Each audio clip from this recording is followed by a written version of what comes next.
Welcome to Sleep Audiobooks. If you would like our Better Sleep Quick Guide filled with proven techniques to improve sleep, sign up to our mailing list at sleepaudiobooks.com and we'll send the PDF as a thank you. Subscribing and leaving a comment helps this channel more than you know, so please feel free to offer suggestions for future audiobooks or to just say hi. Thank you for listening. We hope you have an excellent night's sleep. This is Sleep Audiobooks.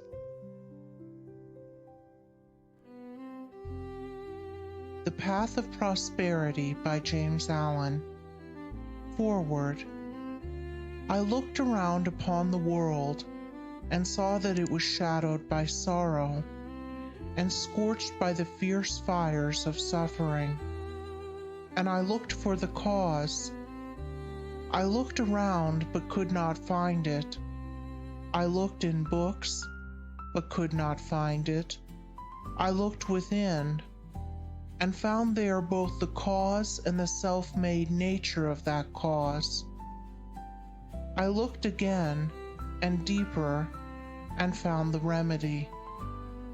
I found one law, the law of love, one life, the life of adjustment to that law, one truth, the truth of a conquered mind and a quiet and obedient heart.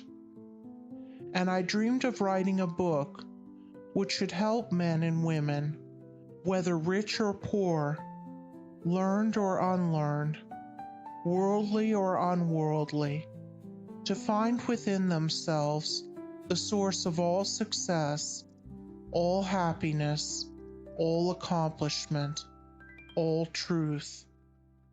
And the dream remained with me, and at last became substantial.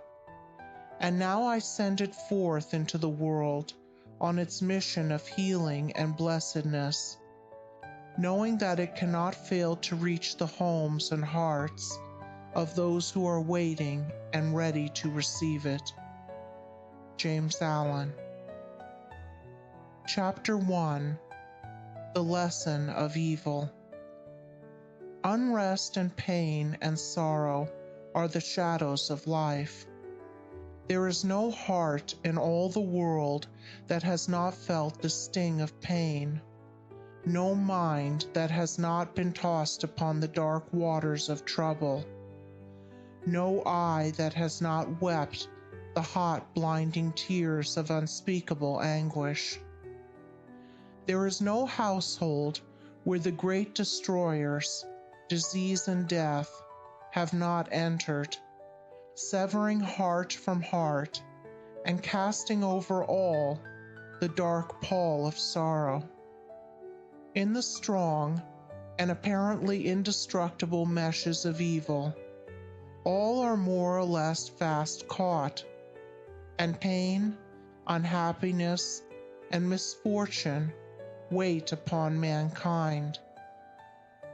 With the object of escaping or in some way mitigating the overshadowing gloom, men and women rush blindly into innumerable devices, pathways by which they fondly hope to enter into a happiness which will not pass away. Such are the drunkard and the harlot, who revel in sensual excitements. Such is the exclusive aesthete, who shuts himself out from the sorrows of the world, and surrounds himself with enervating luxuries. Such is he who thirsts for wealth or fame, and subordinates all things to the achievement of that object.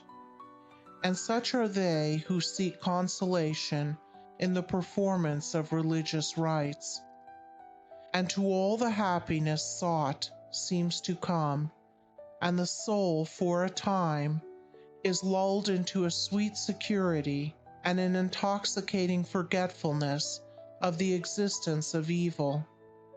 But the day of disease comes at last, or some great sorrow, temptation, or misfortune breaks suddenly in on the unfortified soul, and the fabric of its fancied happiness is torn to shreds.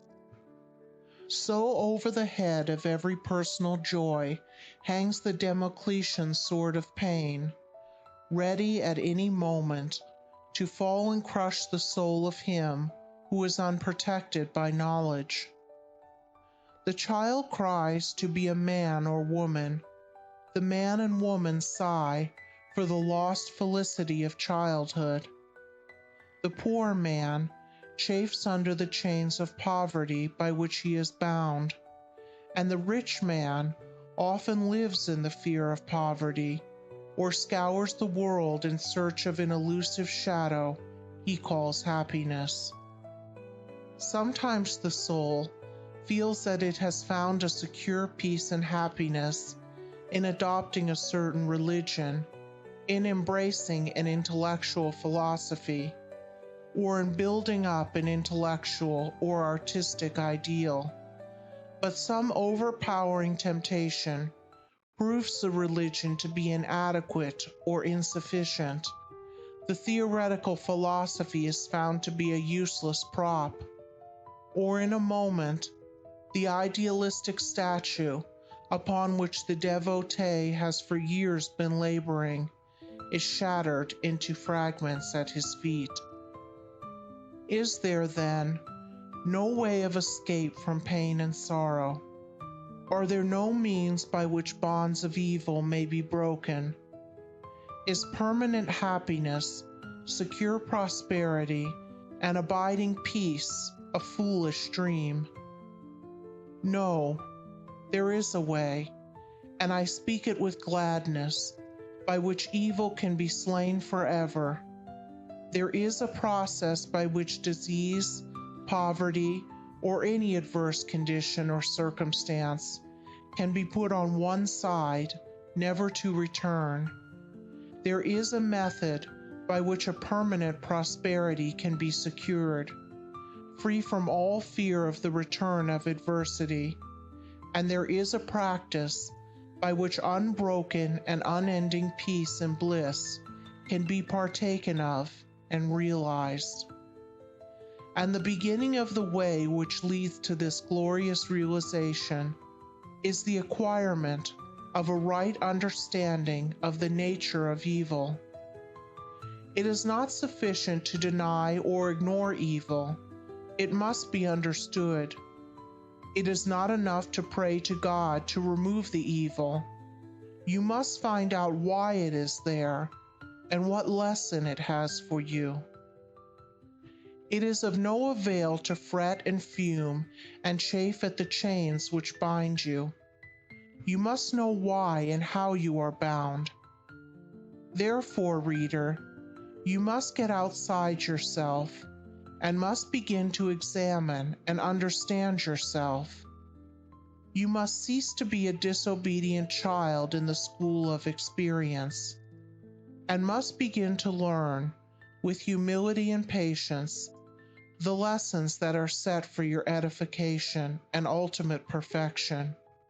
For evil, when rightly understood, is found to be not an unlimited power or principle in the universe, but a passing phase of human experience, and it therefore becomes a teacher to those who are willing to learn. Evil is not an abstract something outside yourself. It is an experience in your own heart, and by patiently examining and rectifying your heart, you will be gradually led into the discovery of the origin and nature of evil, which will necessarily be followed by its complete eradication. All evil is corrective and remedial, and is therefore not permanent. It is rooted in ignorance of the true nature and relation of things, and so long as we remain in that state of ignorance, we remain subject to evil. There is no evil in the universe which is not the result of ignorance, and which would not, if we were ready and willing to learn its lesson, lead us to higher wisdom, and then vanish away. But men remain in evil, and it does not pass away, because men are not willing or prepared to learn the lesson which it came to teach them. I knew a child who, every night when its mother took it to bed, cried to be allowed to play with the candle. And one night, when the mother was off guard for a moment, the child took hold of the candle. The inevitable result followed, and the child never wished to play with the candle again. By its one foolish act, it learned, and learned perfectly, the lesson of obedience, and entered into the knowledge that fire burns. And this incident is a complete illustration of the nature, meaning, and ultimate result of all sin and evil. As the child suffered through its own ignorance of the real nature of fire, so older children suffer through their ignorance of the real nature of the things which they weep for and strive after, and which harm them when they are secured. The only difference being that in the latter case, the ignorance and evil are more deeply rooted and obscure. Evil has always been symbolized by darkness, and good by light, and hidden within the symbol is contained the perfect interpretation, the reality, for just as light always floods the universe, and darkness is only a mere speck or shadow cast by a small body intercepting a few rays of the illimitable light, so the light of the supreme good is the positive and life-giving power which floods the universe, and evil, the insignificant shadow cast by the self that intercepts and shuts off the illuminating rays which strive for entrance. When night folds the world in its black, impenetrable mantle, no matter how dense the darkness, it covers but the small space of half our little planet, while the whole universe is ablaze with living light, and every soul knows that it will awake in the light in the morning. Know then that when the dark night of sorrow, pain, or misfortune settles down upon your soul, and you stumble along with weary and uncertain steps, that you are merely intercepting your own personal desires between yourself and the boundless light of joy and bliss, and the dark shadow that covers you is cast by none and nothing but yourself. And just as the darkness without is but a negative shadow, an unreality which comes from nowhere, goes to nowhere, and has no abiding dwelling place, so the darkness within is equally a negative shadow, passing over the evolving and light-born soul. But, I fancy I hear someone say, why pass through the darkness of evil at all?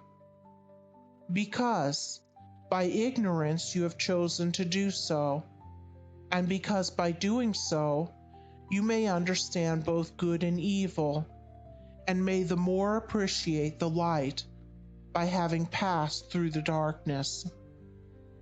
As evil is the direct outcome of ignorance, so when the lessons of evil are fully learned, ignorance passes away, and wisdom takes its place.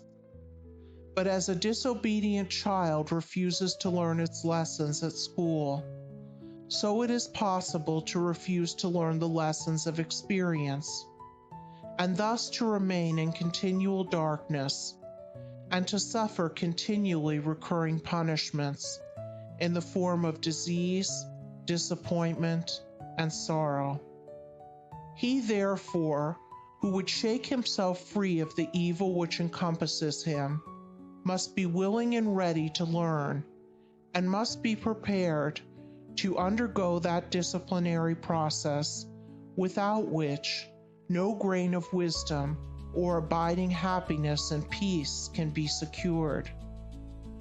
A man may shut himself up in a dark room and deny that the light exists, but it is everywhere without, and darkness exists only in his own little room.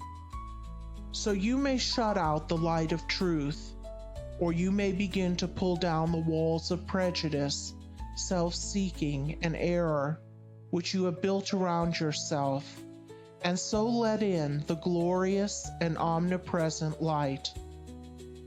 By earnest self-examination, strive to realize, and not merely hold as a theory, that evil is a passing phase, a self-created shadow, that all your pains, sorrows, and misfortunes have come to you by a process of undeviating and absolutely perfect law, have come to you because you deserve and require them, and that by first enduring and then understanding them, you may be made stronger, wiser, nobler.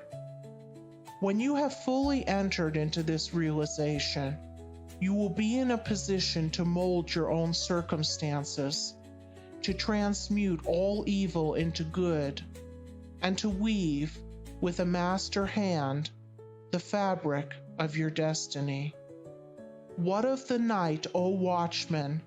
Seest thou yet the glimmering dawn upon the mountain heights?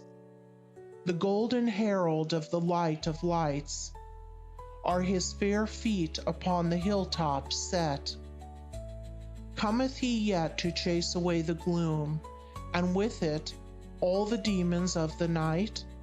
Strike yet his darting rays upon thy sight? Hearest thou his voice, the sound of error's doom? The morning cometh, lover of the light.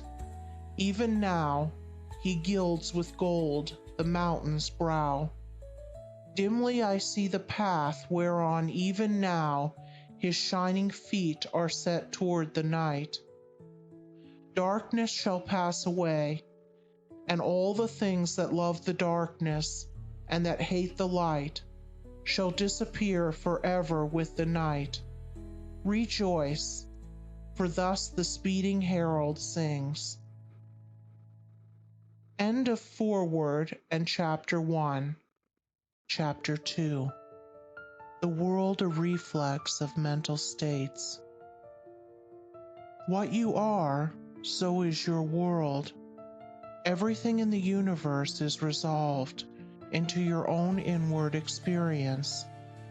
It matters little what is without, for it is all a reflection of your own state of consciousness. It matters everything what you are within, for everything without will be mirrored and colored accordingly. All that you positively know is contained in your own experience. All that you will ever know must pass through the gateway of experience, and so become part of yourself. Your own thoughts, desires, and aspirations comprise your world, and to you, all that there is in the universe of beauty and joy and bliss, or of ugliness and sorrow and pain, is contained within yourself. By your own thoughts you make or mar your life, your world, your universe. As you build within by the power of thought, so will your outward life and circumstances shape themselves accordingly. Whatsoever you harbor in the inmost chambers of your heart will sooner or later, by the inevitable law of reaction, shape itself in your outward life. The soul that is impure, sordid, and selfish is gravitating with unerring precision toward misfortune and catastrophe. The soul that is pure, unselfish, and noble is gravitating with equal precision toward happiness and prosperity. Every soul attracts its own, and nothing can possibly come to it that does not belong to it. To realize this is to recognize the universality of divine law. The incidents of every human life, which both make and mar, are drawn to it by the quality and power of its own inner thought life. Every soul is a complex combination of gathered experiences and thoughts, and the body is but an improvised vehicle for its manifestation. What therefore your thoughts are, that is your real self, and the world around, both inanimate and inanimate, wears the aspect with which your thoughts clothe it. All that we are is the result of what we have thought. It is founded on our thoughts. It is made up of our thoughts. Thus said Buddha, and it therefore follows that if a man is happy, it is because he dwells in happy thoughts. If miserable, because he dwells in despondent and debilitating thoughts. Whether one be fearful or fearless, foolish or wise, troubled or serene, within that soul lies the cause of its own state or states, and never without. And now I seem to hear a chorus of voices exclaim, "But do you really mean to say that outward circumstances do not affect our minds?" I do not say that, but I say this, and know it to be an infallible truth, that circumstances can only affect you insofar as you allow them to do so. You are swayed by circumstances because you have not a right understanding of the nature, use, and power of thought. You believe, and upon this little word belief hang all our sorrows and joys, that outward things have the power to make or mar your life.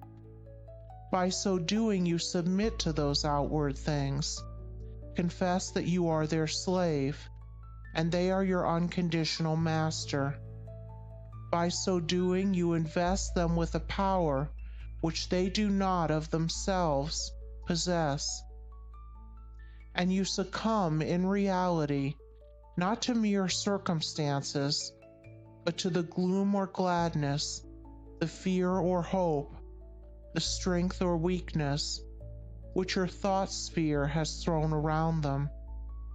I knew two men who at an early age lost the hard-earned savings of years. One was very deeply troubled, and gave way to chagrin, worry, and despondency. The other, on reading in his morning paper that the bank in which his money was deposited had hopelessly failed, and that he had lost all, quietly and firmly remarked, "Well, it's gone, and trouble and worry won't bring it back, but hard work will."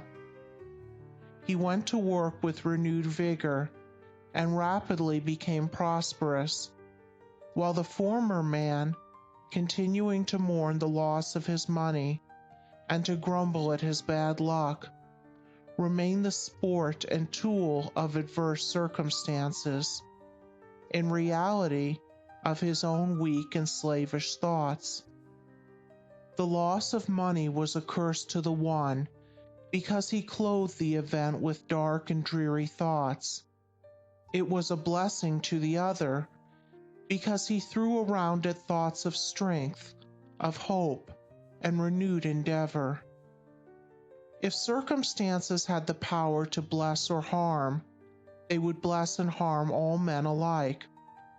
But the fact that the same circumstances will be alike good and bad to different souls proves that the good or bad is not the circumstance, but only in the mind of him that encounters it. When you begin to realize this, you will begin to control your thoughts, to regulate and discipline your mind, and to rebuild the inward temple of your soul, eliminating all useless and superfluous material, and incorporating into your being thoughts alone of joy and serenity, of strength and life, of compassion and love, of beauty and immortality. And as you do this, you will become joyful and serene, strong and healthy, compassionate and loving, and beautiful with the beauty of immortality. As we clothe events with the drapery of our own thoughts, so likewise do we clothe the objects of the visible world around us. And where one sees harmony and beauty, another sees revolting ugliness. An enthusiastic naturalist was one day roaming the country lanes in pursuit of his hobby, and during his rambles came upon a pool of brackish water near a farmyard. As he proceeded to fill a small bottle with the water for the purpose of examination under the microscope, he dilated, with more enthusiasm than discretion, to an uncultivated son of the plough who stood close by, upon the hidden and innumerable wonders contained in the pool, and concluded by saying, "Yes, my friend, within this pool is contained 100, nay, 1,000,000 universes, had we but the sense or the instrument by which we could apprehend them." And the unsophisticated one ponderously remarked, "I know the water be full of tadpoles, but they be easy to catch."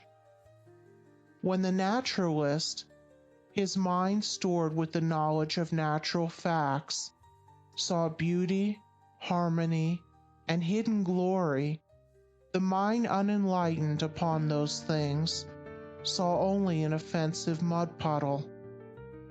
The wild flower, which the casual wayfarer thoughtlessly tramples upon, is, to the spiritual eye of the poet, an angelic messenger from the invisible. To many, the ocean is but a dreary expanse of water on which ships sail and are sometimes wrecked.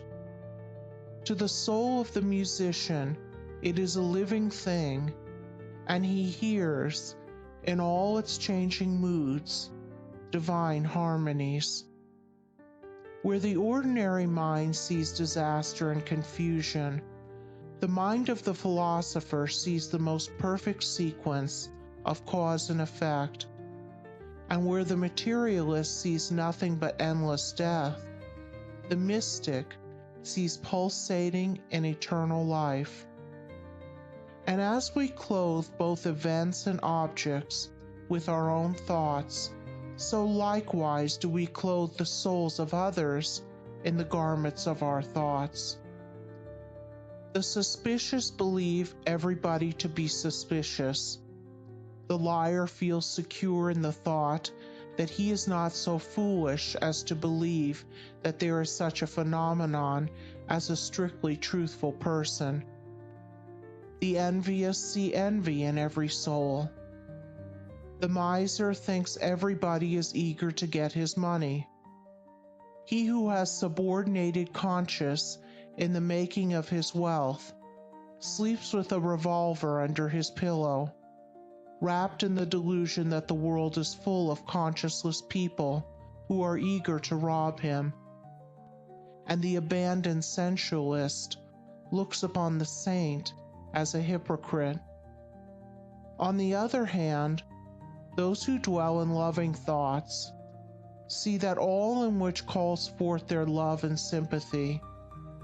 The trusting and honest are not troubled by suspicions.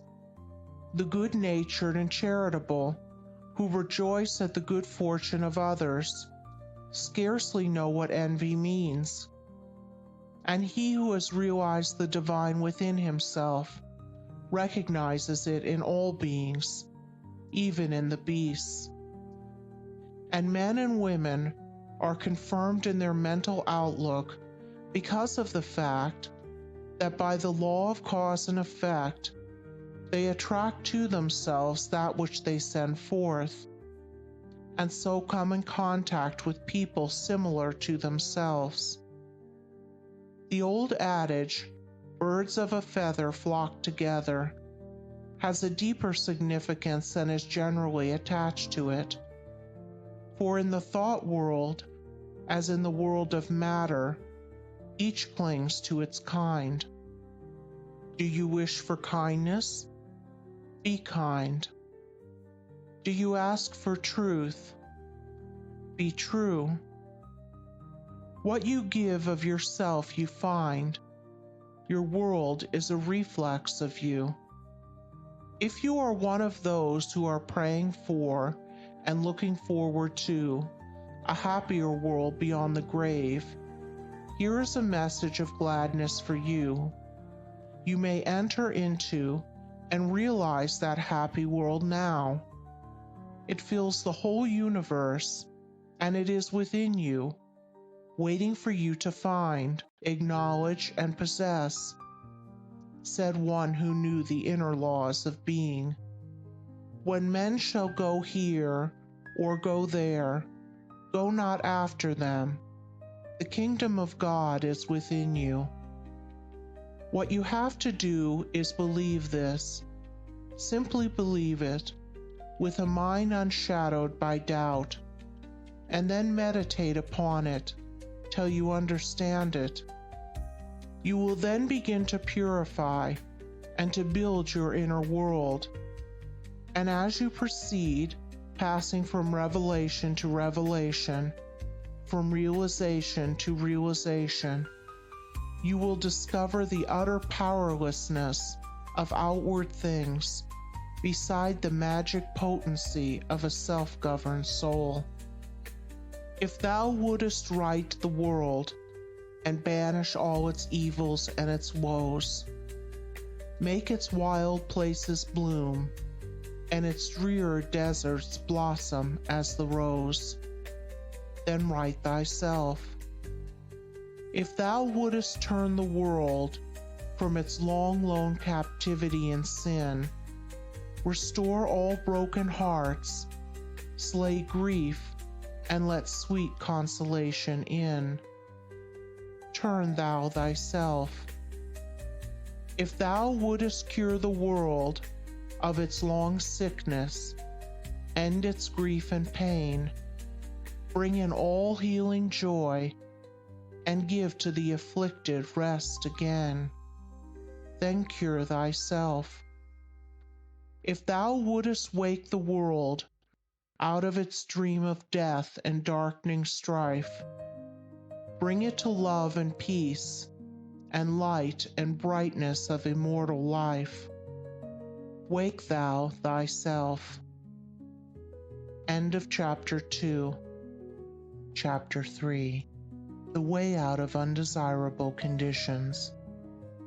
Having seen and realized that evil is but a passing shadow thrown by the intercepting self across the transcendent form of the eternal good, and that the world is a mirror in which each sees a reflection of himself, we now ascend, by firm and easy steps, to that plane of perception whereon is seen and realized the vision of the law.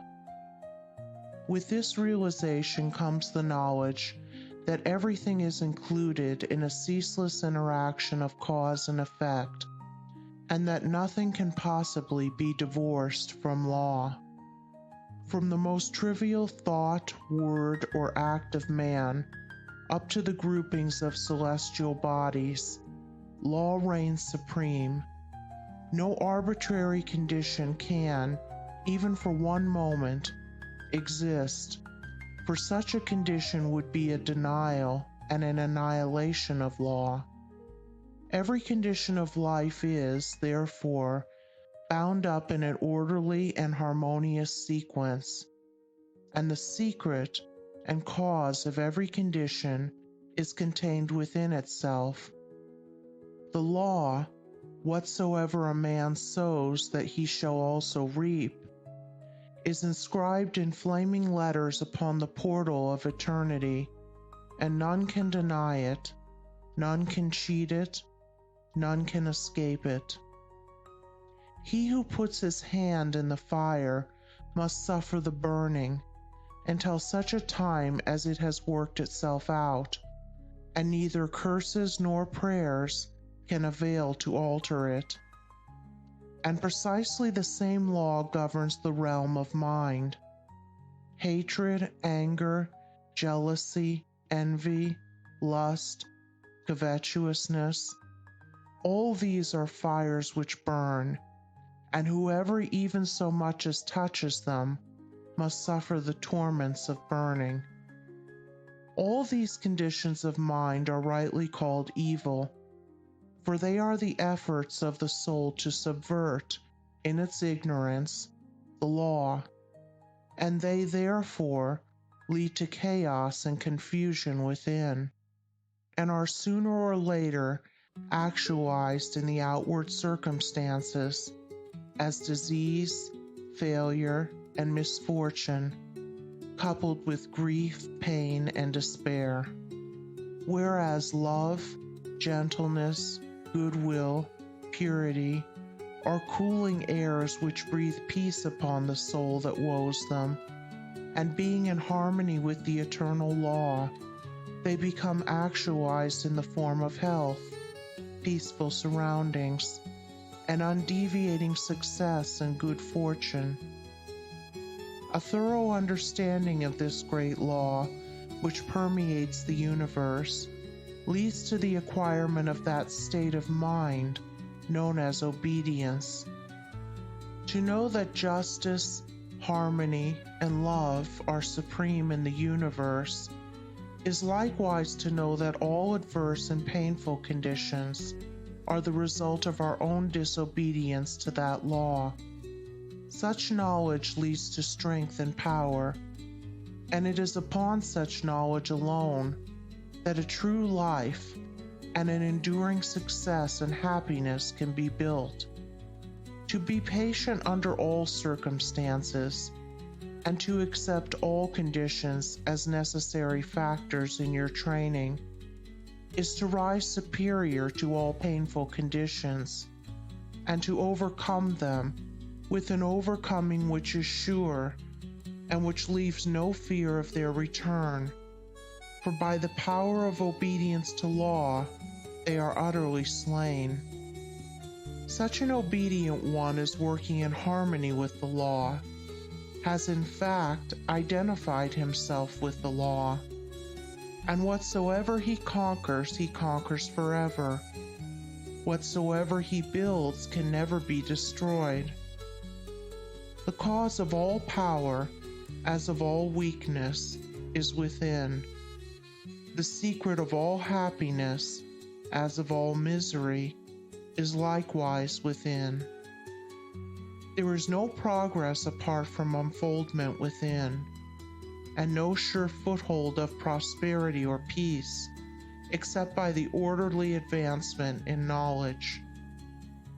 You say you are chained by circumstances. You cry out for better opportunities, for a wider scope, for improved physical conditions, and perhaps you inwardly curse the fate that binds you hand and foot. It is for you that I write. It is for you that I speak.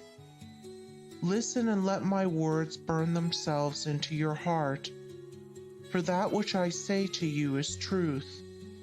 You may bring about that improved condition in your outward life which you desire, if you will unswervingly resolve to improve your inner life. I know this pathway looks barren at its commencement.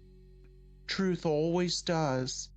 It is only error and delusion which are at first inviting and fascinating.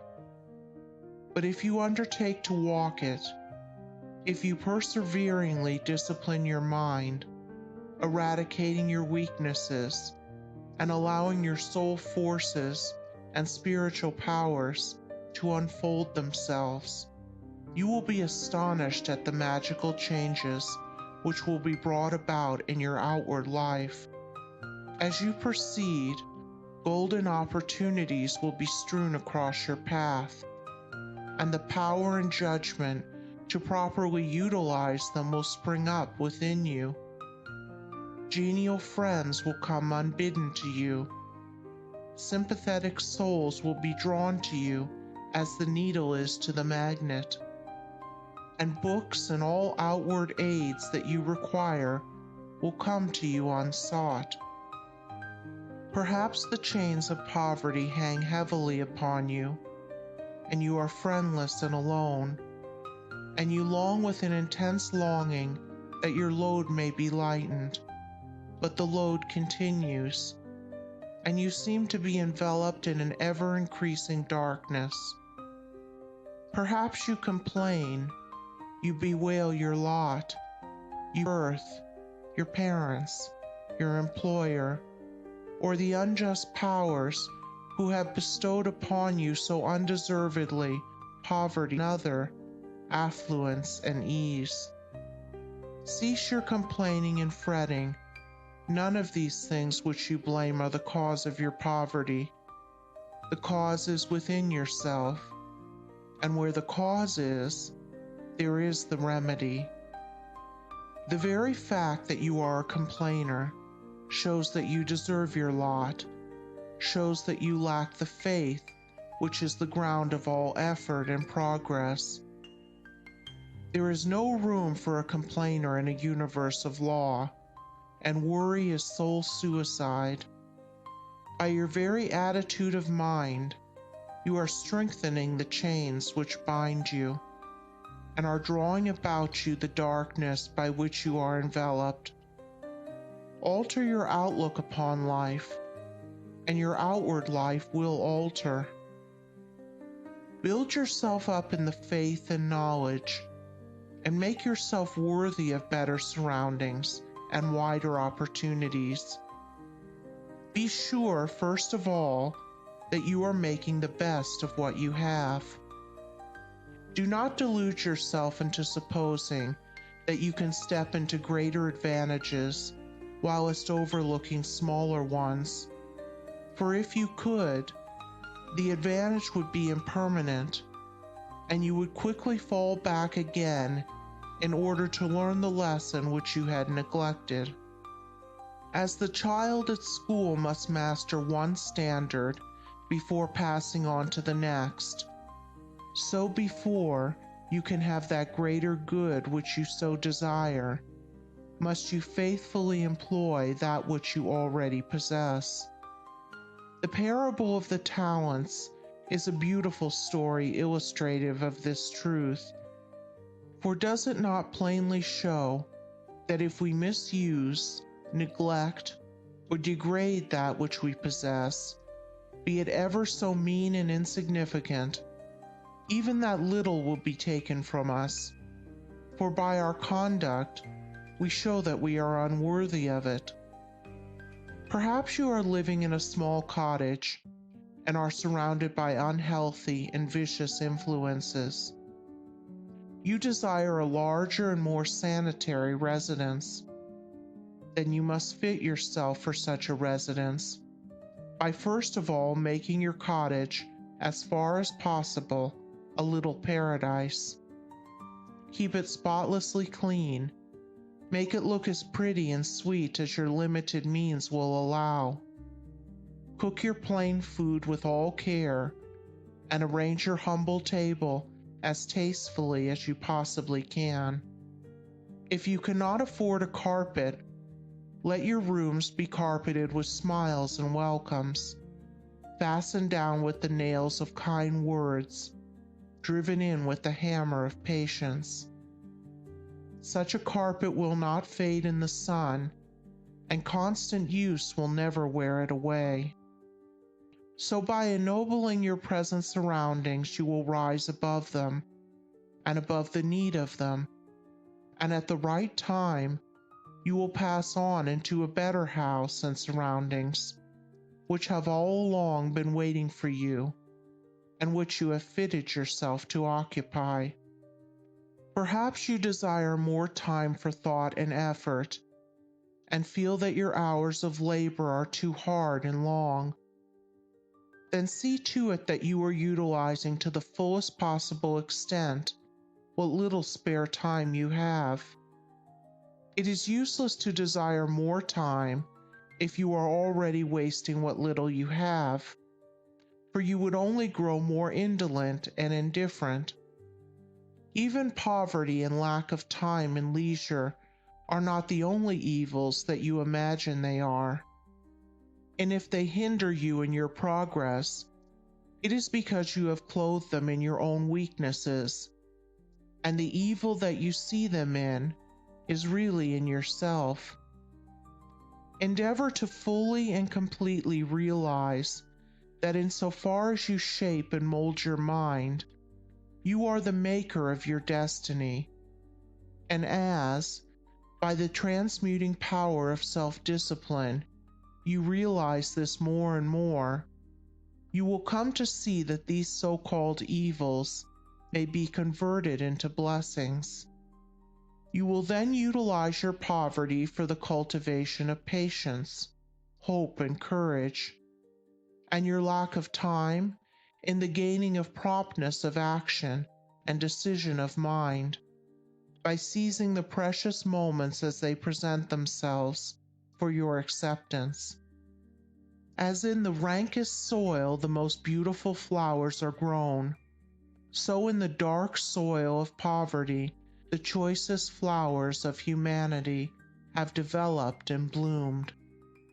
Where there are difficulties to cope with and unsatisfactory conditions to overcome, their virtue most flourishes and manifests its glory. It may be that you are in the employ of a tyrannous master or mistress, and you feel that you are harshly treated.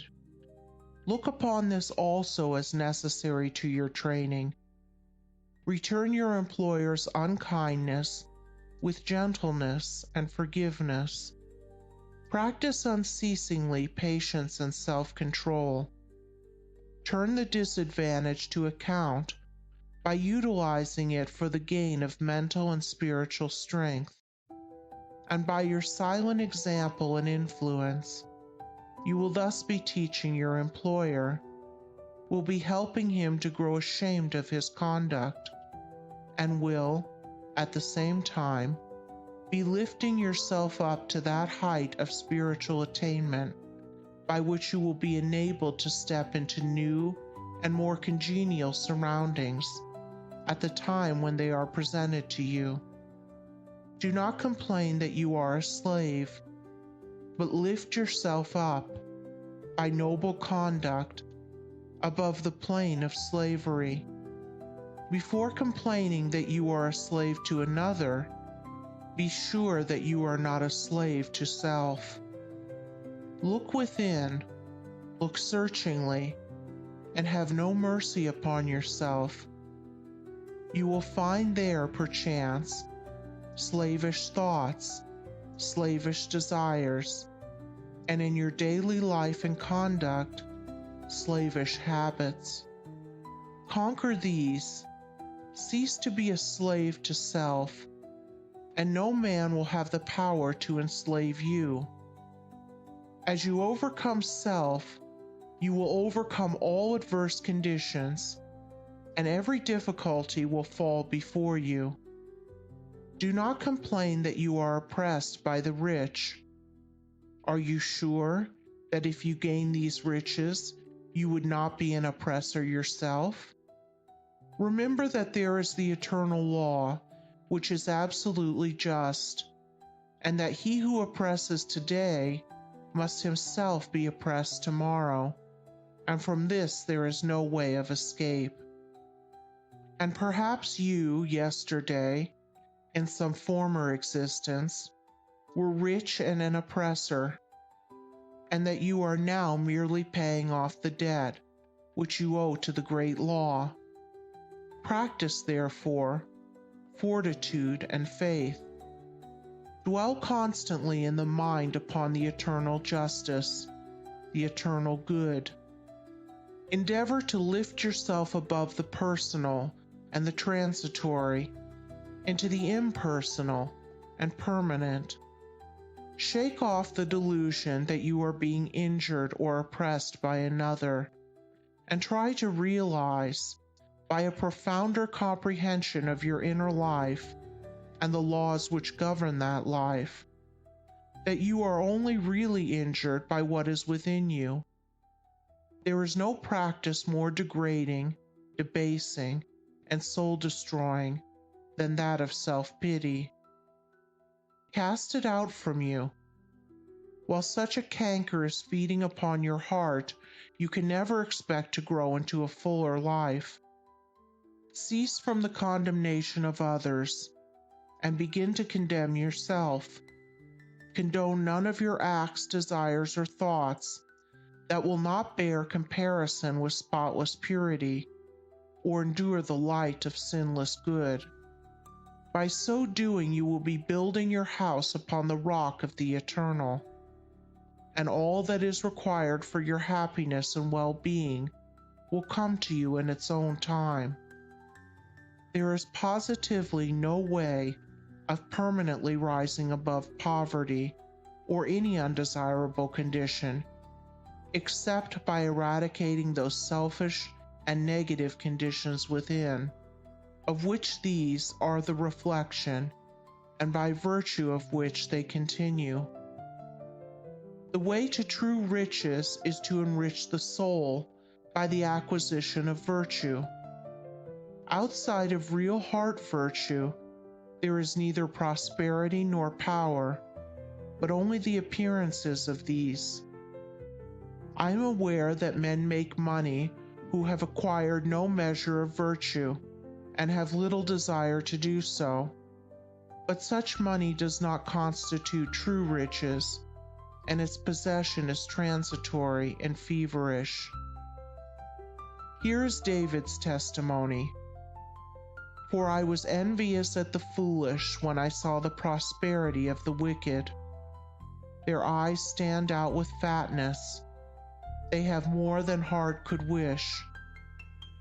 Verily, I have cleansed my heart in vain, and washed my hands in innocence. When I thought to know this, it was too painful for me, until I went into the sanctuary of God. Then I understood their end. The prosperity of the wicked was a great trial to David until he went into the sanctuary of God, and then he knew their end. You likewise may go into that sanctuary. It is within you. It is that state of consciousness which remains when all that is sordid and personal and impermanent is risen above, and universal and eternal principles are realized. That is the God state of consciousness. It is the sanctuary of the Most High. When by long strife and self-discipline you have succeeded in entering the door of that holy temple, you will perceive, with unobstructed vision, the end and fruit of all human thought and endeavor, both good and evil. You will then no longer relax your faith when you see the immoral man accumulating outward riches, for you will know that he must come again to poverty and degradation. The rich man who is barren of virtue is in reality poor, and as surely as the waters of the river are drifting to the ocean, so surely is he, in the midst of all his riches, drifting towards poverty and misfortune. And though he die rich, yet he must return to reap the bitter fruit of all his immorality. And though he become rich many times, yet as many times must he be thrown back into poverty, until by long experience and suffering he conquers the poverty within. But the man who is outwardly poor, yet rich in virtue, is truly rich, and in the midst of all his poverty he is surely traveling towards prosperity, and abounding joy and bliss await his coming. If you would be truly and permanently prosperous, you must first become virtuous. It is therefore unwise to aim directly at prosperity, to make it the one object of life, to reach out greedily for it. To do this is to ultimately defeat yourself, but rather aim at self-perfection. Make useful and unselfish service the object of your life, and ever reach out hands of faith towards the supreme and unalterable good. You say you desire wealth not for your sake, but in order to do good with it and to bless others. If this is your real motive in desiring wealth, then wealth will come to you, for you are strong and unselfish indeed if in the midst of riches you are willing to look upon yourself as a steward and not as owner. But examine well your motive, for in the majority of instances where money is desired for the admitted object of blessing others, the real underlying motive is a love of popularity and a desire to pose as a philanthropist or reformer. If you are not doing good with what little you have, the more money you got, the more selfish you would become, and all the good you appeared to do with your money, if you attempted to do any, would be so much insinuating self-laudation. If your real desire is to do good, there is no need to wait for money before you do it. You can do it now, this very moment, and just where you are. If you are really so unselfish as you believe yourself to be, you will show it by sacrificing yourself for others now. No matter how poor you are, there is room for self-sacrifice, for did not the widow put her all into the treasury? The heart that truly desires to do good does not wait for money before doing it, but comes to the altar of sacrifice, and leaving there the unworthy elements of self, goes out and breathes upon neighbor and stranger, friend and enemy alike, the breath of blessedness. As the effect is related to the cause, so is prosperity and power related to the inward good, and poverty and weakness to the inward evil. Money does not constitute true wealth, nor position, nor power, and to rely upon it alone is to stand upon a slippery place. Your true wealth is your stock of virtue, and your true power the uses to which you put it. Rectify your heart, and you will rectify your life. Lust, hatred, anger, vanity, pride, covetousness, self-indulgence, self-seeking, obstinacy, all these are poverty and weakness, whereas love, purity, gentleness, meekness, compassion, generosity, self-forgetfulness, and self-renunciation, all these are wealth and power. As the elements of poverty and weakness are overcome, an irresistible and all-conquering power is evolved from within, and he who succeeds in establishing himself in the highest virtue brings the whole world to his feet. But the rich, as well as the poor, have their undesirable conditions, and are frequently farther removed from happiness than the poor. And here we see how happiness depends, not upon outward aids or possessions, but upon the inward life. Perhaps you are an employer, and you have endless trouble with those whom you employ, and when you do get good and faithful servants, they quickly leave you. As a result, you are beginning to lose, or have completely lost, your faith in human nature. You try to remedy matters by giving better wages and by allowing certain liberties, yet matters remain unaltered. Let me advise you. The secret of all your trouble is not in your servants, it is in yourself. And if you look within, with a humble and sincere desire to discover and eradicate your error, you will, sooner or later, find the origin of all your unhappiness.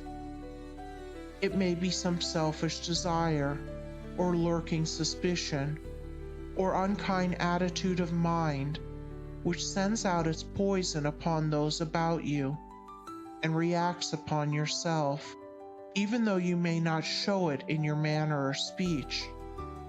Think of your servants with kindness. Consider of them that extremity of service, which you yourself would not care to perform were you in their place. Rare and beautiful is that humility of soul, by which a servant entirely forgets himself in his master's good. But far rarer and beautiful with a divine beauty is that nobility of soul, by which a man, forgetting his own happiness, seeks the happiness of those who are under his authority, and who depend upon him for their bodily sustenance. And such a man's happiness is increased tenfold, nor does he need to complain of those whom he employs. Said a well-known and extensive employer of labor, who never needs to dismiss an employee, I have always had the happiest relations with my work people. If you ask me how it is to be accounted for, I can only say that it has been my aim from the first to do to them as I would wish to be done by. Herein lies the secret by which all desirable conditions are secured, and all that are undesirable are overcome. Do you say that you are lonely and unloved, and have not a friend in the world? Then I pray you, for the sake of your own happiness, blame nobody but yourself. Be friendly towards others, and friends will soon flock round you. Make yourself pure and lovable, and you will be loved by all. Whatever conditions are rendering your life burdensome, you may pass out of and beyond them by developing and utilizing within you the transforming power of self-purification and self-conquest. Be it the poverty which galls, and remember that the poverty upon which I have been dilating is that poverty which is a source of misery, and not that voluntary poverty which is the glory of emancipated souls. Or the riches which burden, or the many misfortunes, griefs, and annoyances which form the dark background in the web of life. You may overcome them by overcoming the selfish elements within which give them life.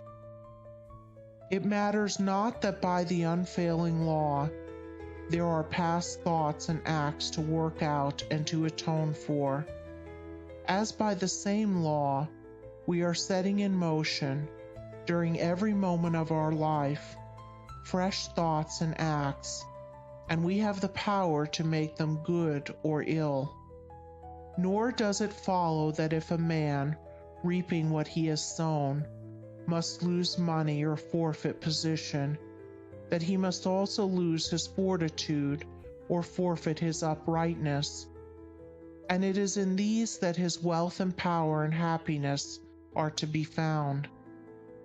He who clings to self is his own enemy and is surrounded by enemies. He who relinquishes self is his own savior and is surrounded by friends like a protecting belt. Before the divine radiance of a pure heart, all darkness vanishes and all clouds melt away, and he who has conquered self has conquered the universe. Come then out of your poverty, come out of your pain, come out of your troubles and sighings and complainings and heartaches and loneliness by coming out of yourself. Let the old tattered garment of your petty selfishness fall from you, and put on the new garment of universal love. You will then realize the inward heaven, and it will be reflected in all your outward life. He who sets his foot firmly upon the path of self-conquest, who walks, aided by the staff of faith, the highway of self-sacrifice, will assuredly achieve the highest prosperity and will reap abounding and enduring joy and bliss. To them that seek the highest good, all things subserve the wisest ends. Naught comes as ill, and wisdom lends wings to all shapes of evil brood.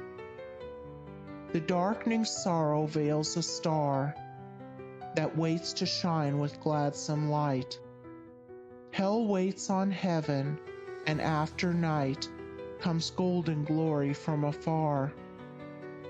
Defeats are steps by which we climb, with pure aim to nobler ends. Loss leads to gain, and joy attends true footsteps up the hills of time. Pain leads to paths of holy bliss, to thoughts and words and deeds divine, and clouds that gloom and rays that shine along life's upward highway kiss. Misfortune does not but cloud the way, whose end and summit in the sky of bright success, sun-kissed and high, awaits our seeking and our stay. The heavy pall of doubts and fears that clouds the valley of our hopes, the shades with which the spirit copes, the bitter harvesting of tears. The heartaches, miseries, and griefs, the bruisings born of broken ties, all these are steps by which we rise to living ways of sound beliefs. Love, pitying, watchful, runs to meet the pilgrim from the land of fate. All glory and all good await the coming of obedient feet. End of Chapter 3. Chapter 4. The silent power of thought, controlling and directing one's forces.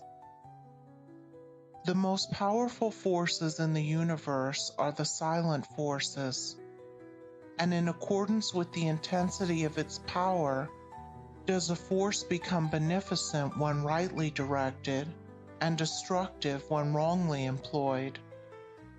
This is a common knowledge in regard to the mechanical forces, such as steam, electricity, etc. But few have yet learned to apply this knowledge to the realm of mind, where the thought forces, most powerful of all, are continually being generated and sent forth as currents of salvation or destruction. At this stage of his evolution, man has entered into the possession of these forces, and the whole trend of his present advancement is their complete subjugation. All the wisdom possible to man on this material earth is to be found only in complete self-mastery, and the command, "Love your enemies," resolves itself into an exaltation to enter here and now into the possession of that sublime wisdom by taking hold of, mastering, and transmuting those mind forces to which man is now slavishly subject, and by which he is helplessly borne, like a straw on the stream, upon the currents of selfishness. The Hebrew prophets, with their perfect knowledge of the supreme law, always related outward events to inward thought, and associated national disaster or success with the thoughts and desires that dominated the nation at the time. The knowledge of the causal power of thought is the basis of all their prophecies, as it is the basis of all real wisdom and power. National events are simply the working out of the psychic forces of the nation. Wars, plagues, and famines are the meeting and clashing of wrongly directed thought forces, the culminating points at which destruction steps in as the agent of the law. It is foolish to ascribe war to the influence of one man or to one body of men. It is the crowning horror of national selfishness. It is the silent and conquering thought forces which bring all things into manifestation. The universe grew out of thought. Matter, in its last analysis, is found to be merely objectivized thought. All men's accomplishments were first wrought out in thought and then objectivized. The author, the inventor, the architect first builds up his work in thought, and having perfected it in all its parts as a complete and harmonious whole upon the thought plane, he then commences to materialize it, to bring it down to the material or sense plane. When the thought forces are directed in harmony with the overruling law, they are upbuilding and preservative. But when subverted, they become disintegrating and self-destructive. To adjust all your thoughts to a perfect and unswerving faith in the omnipotence and supremacy of good is to cooperate with that good, and to realize within yourself the solution and destruction of all evil. Believe and ye shall live. And here we have the true meaning of salvation. Salvation from the darkness and negation of evil, by entering into and realizing the living light of the eternal good. Where there is fear, worry, anxiety, doubt, trouble, chagrin, or disappointment, there is ignorance and lack of faith. All these conditions of mind are the direct outcome of selfishness, and are based upon an inherent belief in the power and supremacy of evil. They therefore constitute practical atheism, and to live in and become subject to these negative and soul-destroying conditions of mind is the only real atheism. It is salvation from such conditions that the race needs, and let no man boast of salvation whilst he is their helpless and obedient slave. To fear or to worry is as sinful as to curse, for how can one fear or worry if he intrinsically believes in the eternal justice, the omnipotent good, the boundless love? To fear, to worry, to doubt is to deny, to disbelieve. It is from such states of mind that all weakness and failure proceed, for they represent the annulling and disintegrating of the positive thought forces which would otherwise speed to their object with power, and bring about their own beneficent results. To overcome these negative conditions is to enter into a life of power, is to cease to be a slave, and to become a master, and there is only one way by which they can be overcome, and that is by steady and persistent growth in inward knowledge. To mentally deny evil is not sufficient. It must, by daily practice, be risen above and understood. To mentally affirm the good is inadequate. It must, by unswerving endeavor, be entered into and comprehended. The intelligent practice of self-control quickly leads to a knowledge of one's interior thought forces, and later on, to the acquisition of that power by which they are rightly employed and directed. In the measure that you master self, that you control your mental forces instead of being controlled by them, in just such measure will you master affairs and outward circumstances.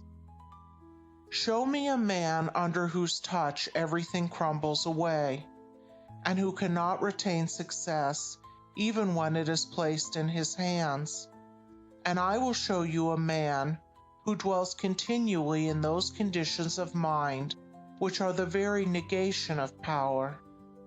To be forever wallowing in the bogs of doubt, to be drawn continually into the quicksands of fear, or blown ceaselessly about by the winds of anxiety, is to be a slave, and to live the life of a slave, even though success and influence be forever knocking at your door, seeking for admittance. Such a man, being without faith and without self-government, is incapable of the right government of his affairs, and is a slave to circumstances, in reality, a slave to himself. Such are taught by affliction, and ultimately pass from weakness to strength by the stress of bitter experience.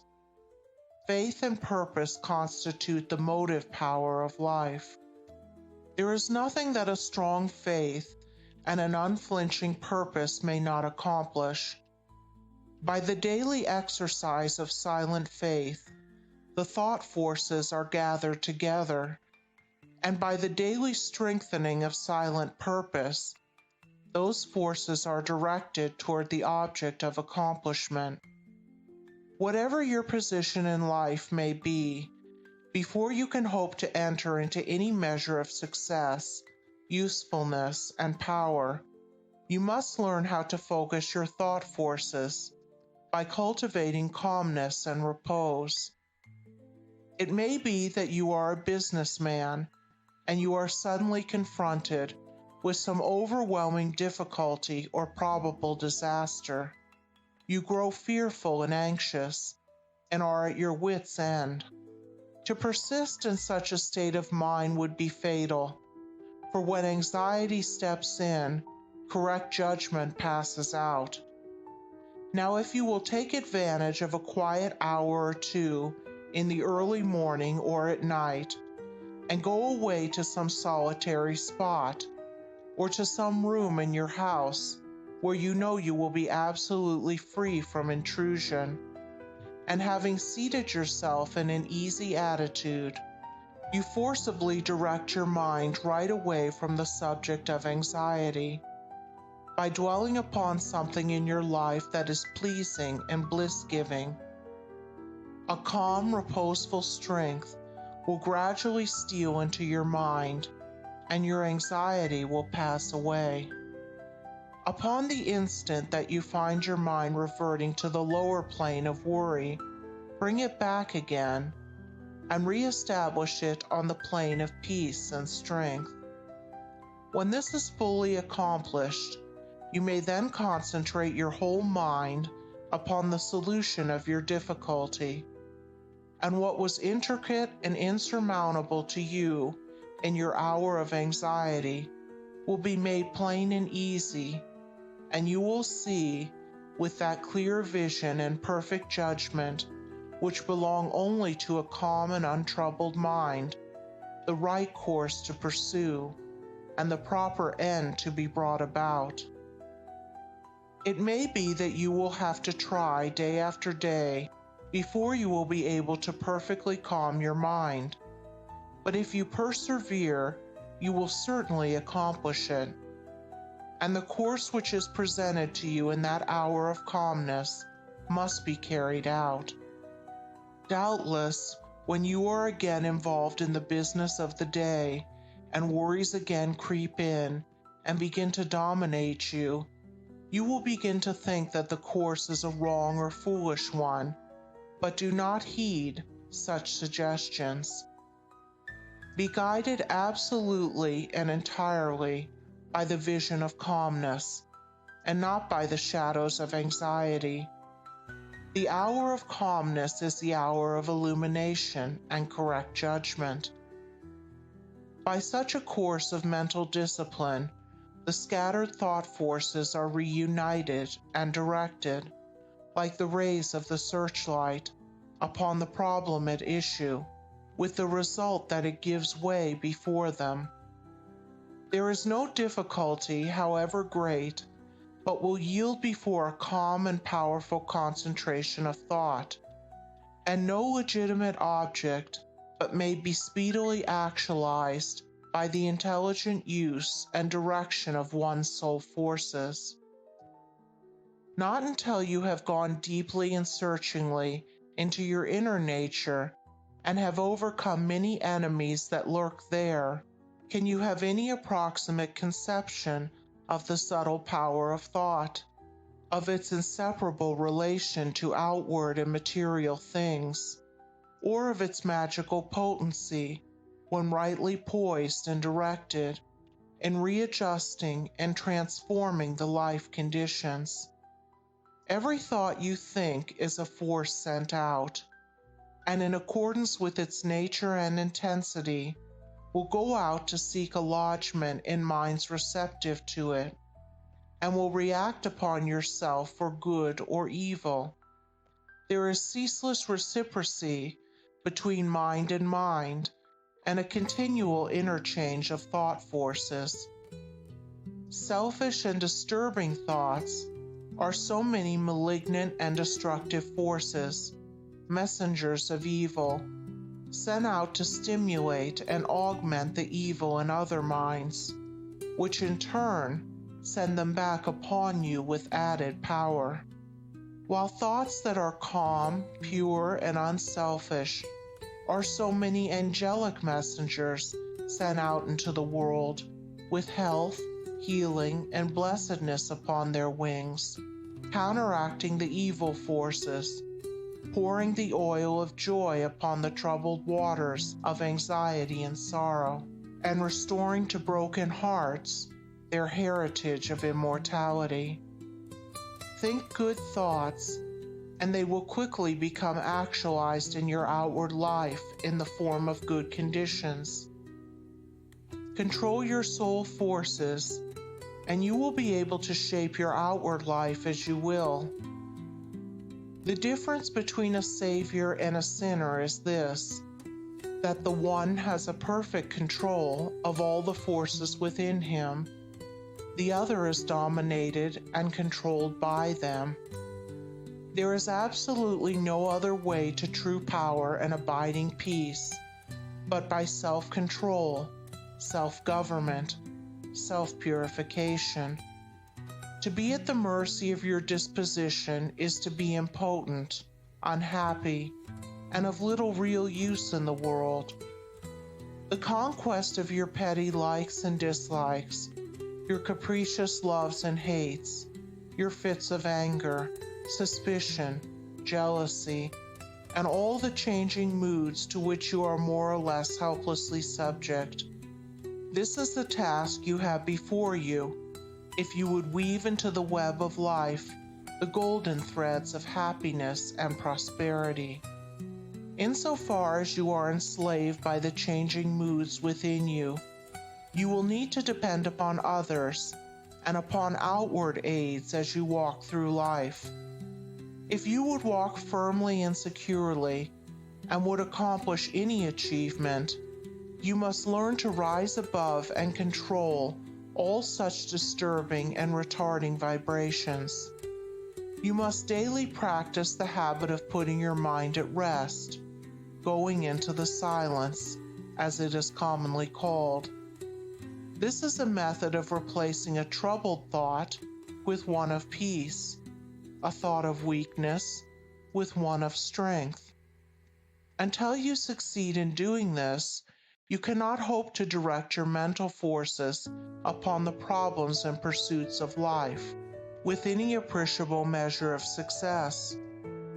It is a process of diverting one's scattered forces into one powerful channel. Just as a useless marsh may be converted into a field of corn or a fruitful garden by draining and directing the scattered and harmful streams into one well-cut channel, so he who acquires calmness and subdues and directs the thought currents within himself saves his soul and fructifies his heart and life. As you succeed in gaining mastery over your impulses and thoughts, you will begin to feel, growing up within you, a new and silent power, and a settled feeling of composure and strength will remain within you. Your latent powers will begin to unfold themselves, and whereas formerly your efforts were weak and ineffectual, you will now be able to work with that calm confidence which commands success. And along with this new power and strength, there will be awakened within you that interior illumination known as intuition, and you will walk no longer in darkness and speculation, but in light and certainty. With the development of this soul vision, judgment and mental penetration will be incalculably increased, and there will evolve within you that prophetic vision by the aid of which you will be able to sense coming events and to forecast with remarkable accuracy the result of your efforts. And in just the measure that you alter from within, will your outlook upon life alter. And as you alter your mental attitude towards others, they will alter in their attitude and conduct towards you. As you rise above the lower, debilitating, and destructive thought forces, you will come in contact with the positive, strengthening, and upbuilding currents generated by strong, pure, and noble minds. Your happiness will be immeasurably intensified, and you will begin to realize the joy, strength, and power which are born only of self-mastery. And this joy, strength, and power will be continually radiating from you, and without any effort on your part.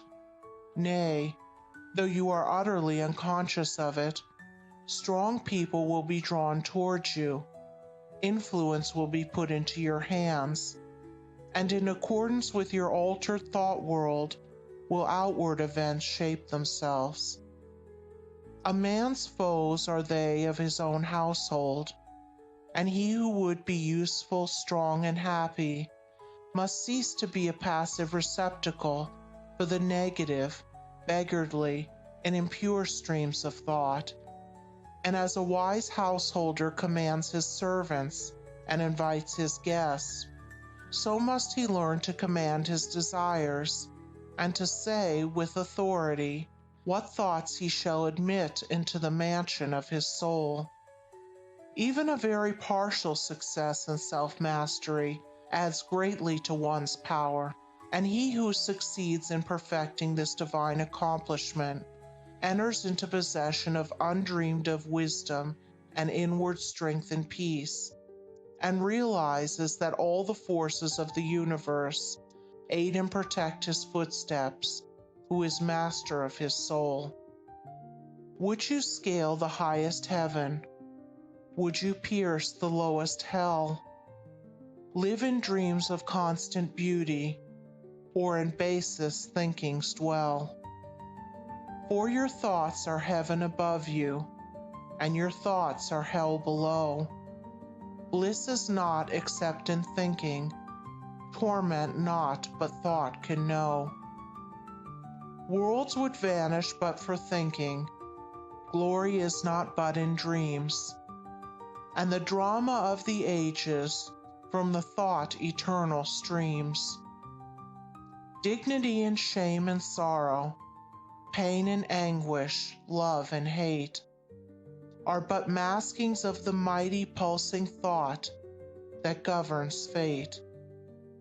As the colors of the rainbow makes the one uncolored beam, so the universal changes make the one eternal dream.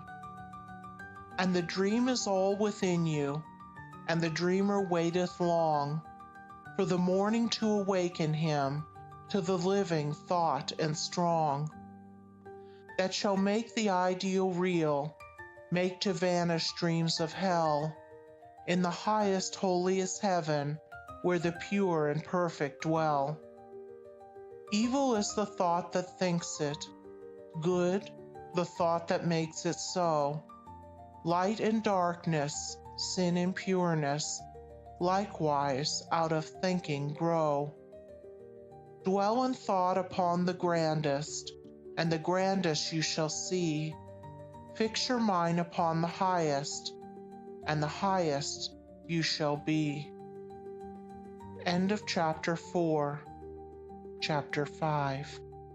The Secret of Health, Success, and Power. We all remember with what intense delight, as children, we listened to the never-tiring fairy tale. How eagerly we followed the fluctuating fortunes of the good boy or girl, ever protected in the hour of crisis from the evil machinations of the scheming witch, the cruel giant, or the wicked king. And our little hearts never faltered for the fate of the hero or heroine, nor did we doubt their ultimate triumph over all their enemies, for we knew that the fairies were infallible, and that they would never desert those who had consecrated themselves to the good and the true. And what unspeakable joy pulsated within us when the fairy queen, bringing all her magic to bear at the critical moment, scattered all the darkness and trouble, and granted them the complete satisfaction of all their hopes, and they were happily ever after. With the accumulating years and an ever-increasing intimacy with the so-called realities of life, our beautiful fairy world became obliterated, and its wonderful inhabitants were relegated in the archives of memory to the shadowy and unreal. And we thought we were wise and strong in thus leaving forever the land of childish dreams. But as we re-become little children in the wondrous world of wisdom, we shall return again to the inspiring dreams of childhood and find that they are, after all, realities. The fairy folk, so small and nearly always invisible, yet possessed with an all-conquering and magical power, who bestow upon the good health, wealth, and happiness, along with all the gifts of nature in lavish profusion, start again into reality and become immortalized in the soul realm of him who, by the growth in wisdom, has entered into a knowledge of the power of thought and the laws which govern the inner world of being.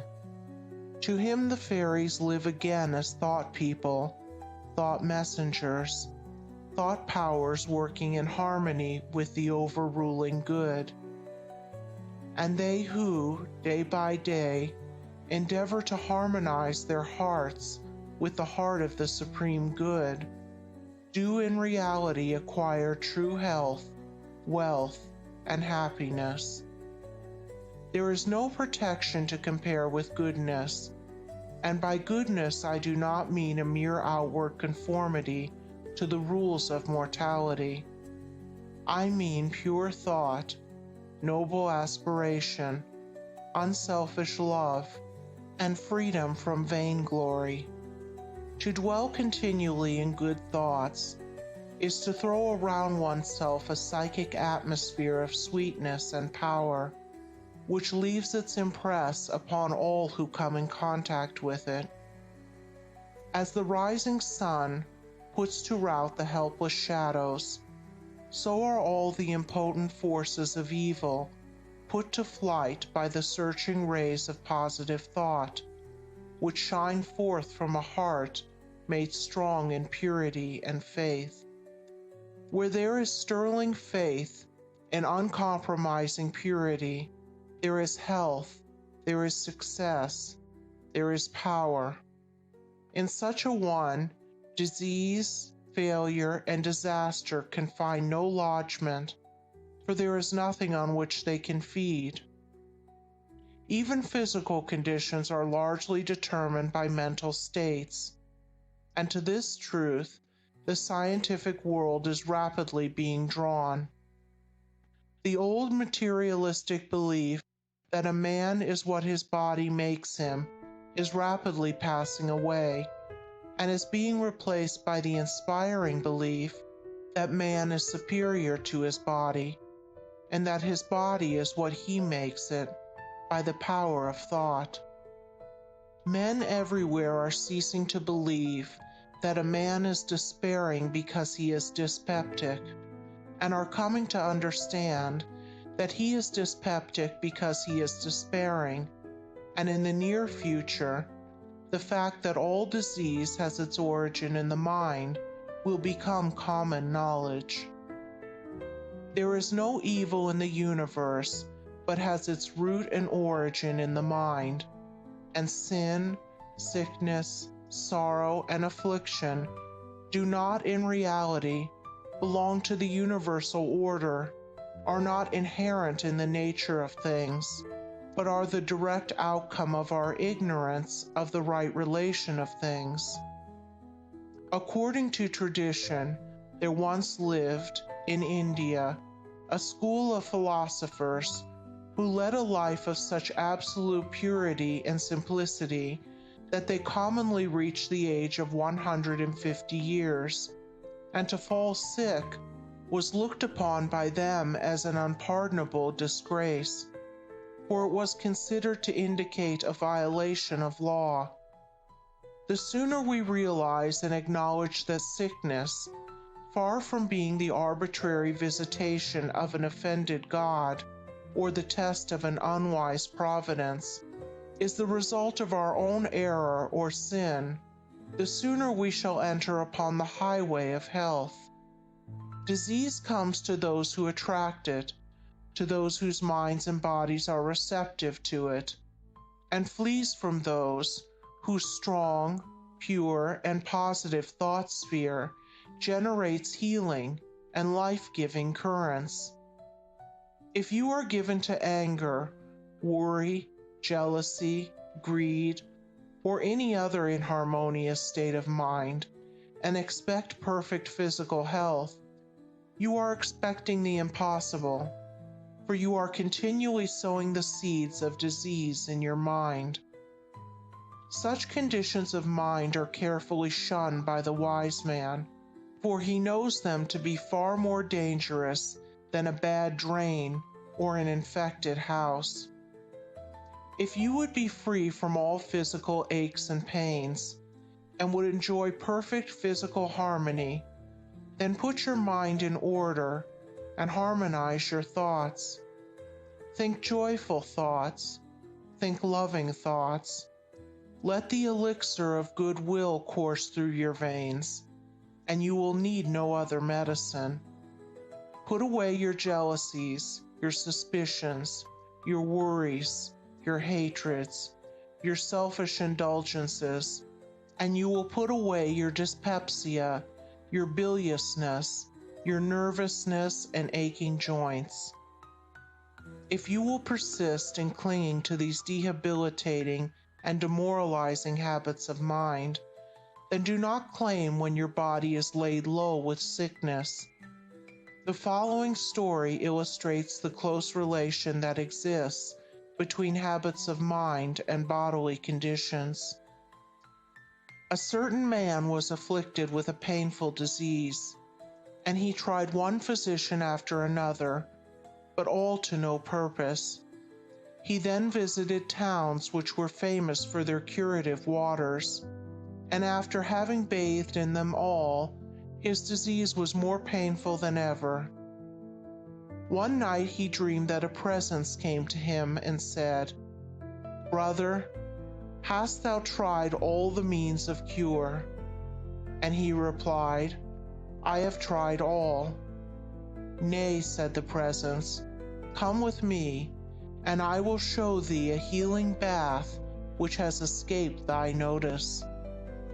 The afflicted man followed, and the presence led him to a clear pool of water, and said, Plunge thyself in this water, and thou shalt surely recover, and thereupon vanished.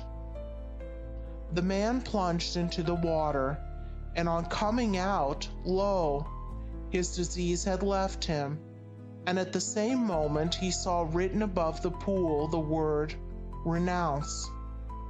Upon waking, the full meaning of his dream flashed across his mind, and looking within, he discovered that he had, all along, been a victim to a sinful indulgence, and he vowed that he would renounce it forever.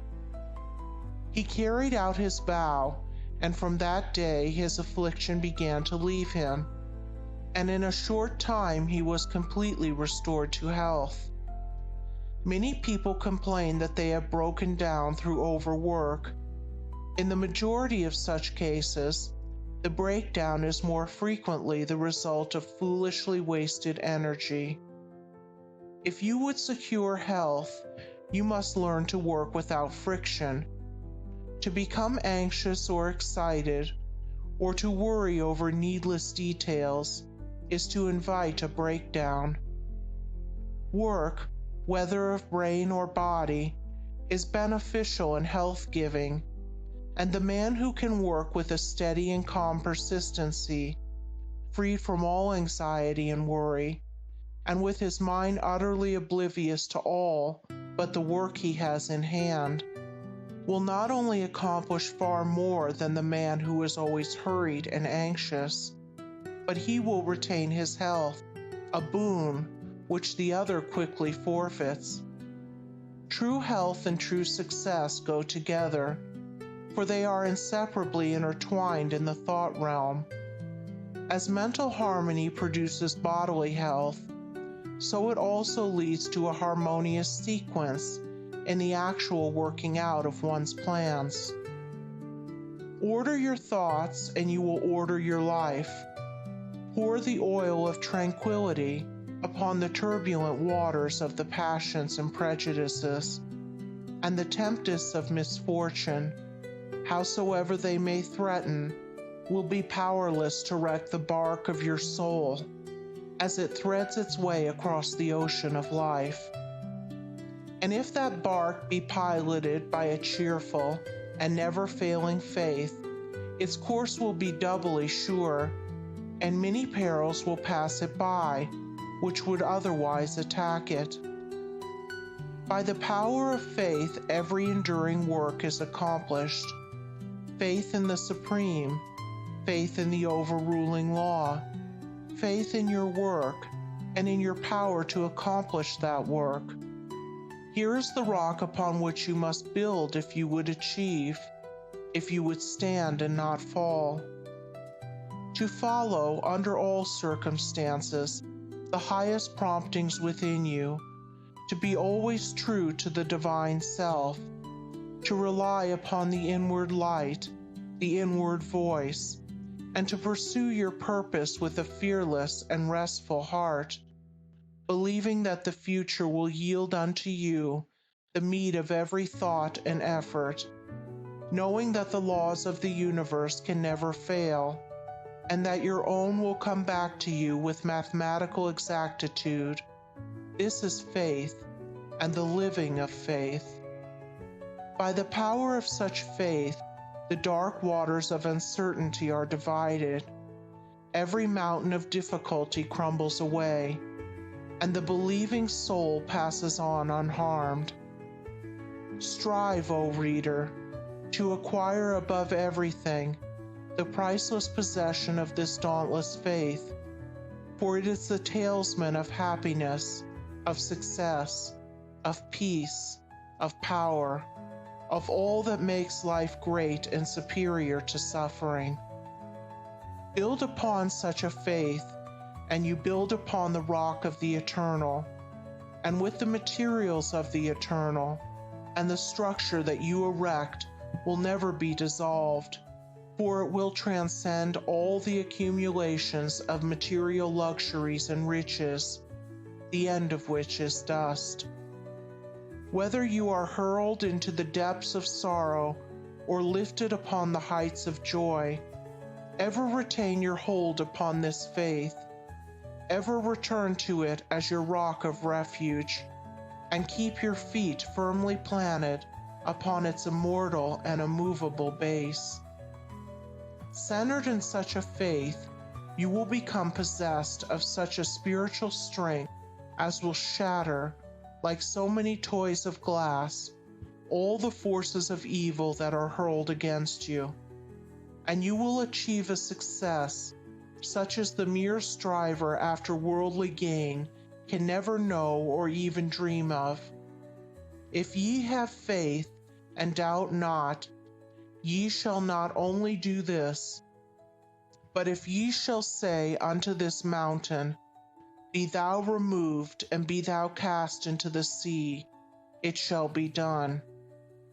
There are those today, men and women, tabernacled in flesh and blood, who have realized this faith, and who live in it day by day, and who, having put it to the uttermost test, have entered into the possession of its glory and peace.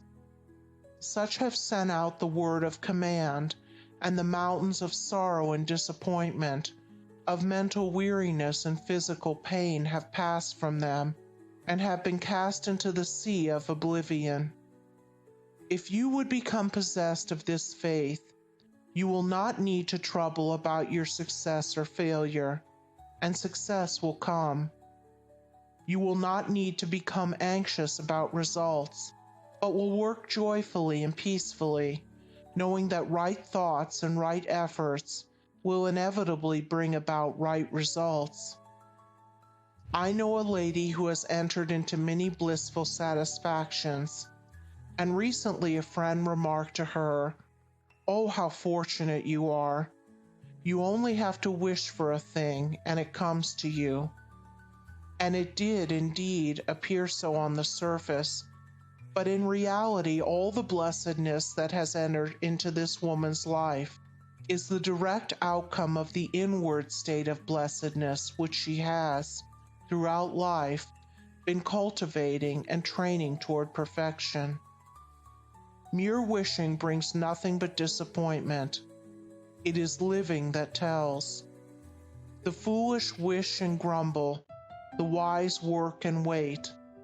And this woman had worked without and within, but especially within, upon heart and soul, and with the invisible hands of the Spirit she had built up, with the precious stones of faith, hope, joy, devotion, and love, a fair temple of light, whose glorifying radiance was ever round about her. It beamed in her eye, it shone through her countenance, it vibrated in her voice, and all who came into her presence felt its captivating spell. And as with her, so with you.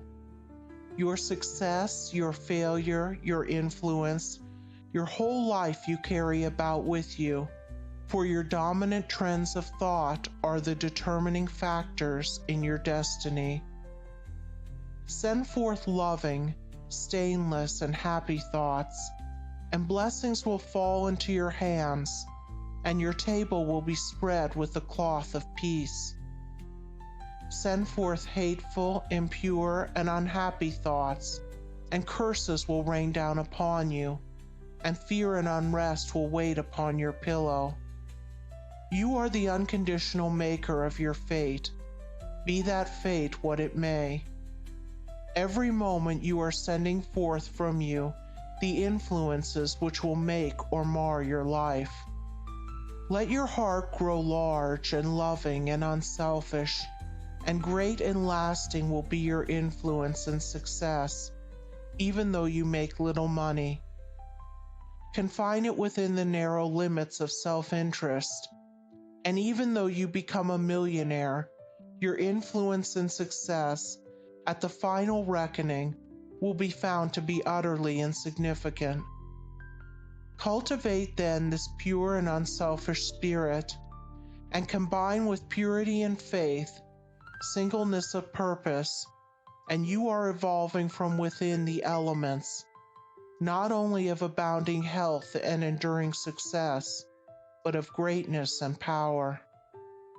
If your present position is distasteful to you, and your heart is not in your work, nevertheless perform your duties with scrupulous diligence, and whilst resting your mind in the idea that a better position and greater opportunities are waiting for you, ever keep an active mental outlook for budding possibilities, so that when the critical moment arrives and the new channel presents itself, you will step into it with your mind fully prepared for the undertaking, and with that intelligence and foresight which is born of mental discipline. Whatever your task may be, concentrate your whole mind upon it. Throw into it all the energy of which you are capable. The faultless completion of small tasks leads inevitably to larger tasks. See to it that you rise by steadily climbing, and you will never fall. And herein lies the secret of true power. Learn, by consistent practice, how to husband your resources, and to concentrate them at any moment upon a given point. The foolish waste all their mental and spiritual energy in frivolity, foolish chatter, or selfish argument, not to mention wasteful physical excesses. If you would acquire overcoming power, you must cultivate poise and passivity. You must be able to stand alone. All power is associated with immovability.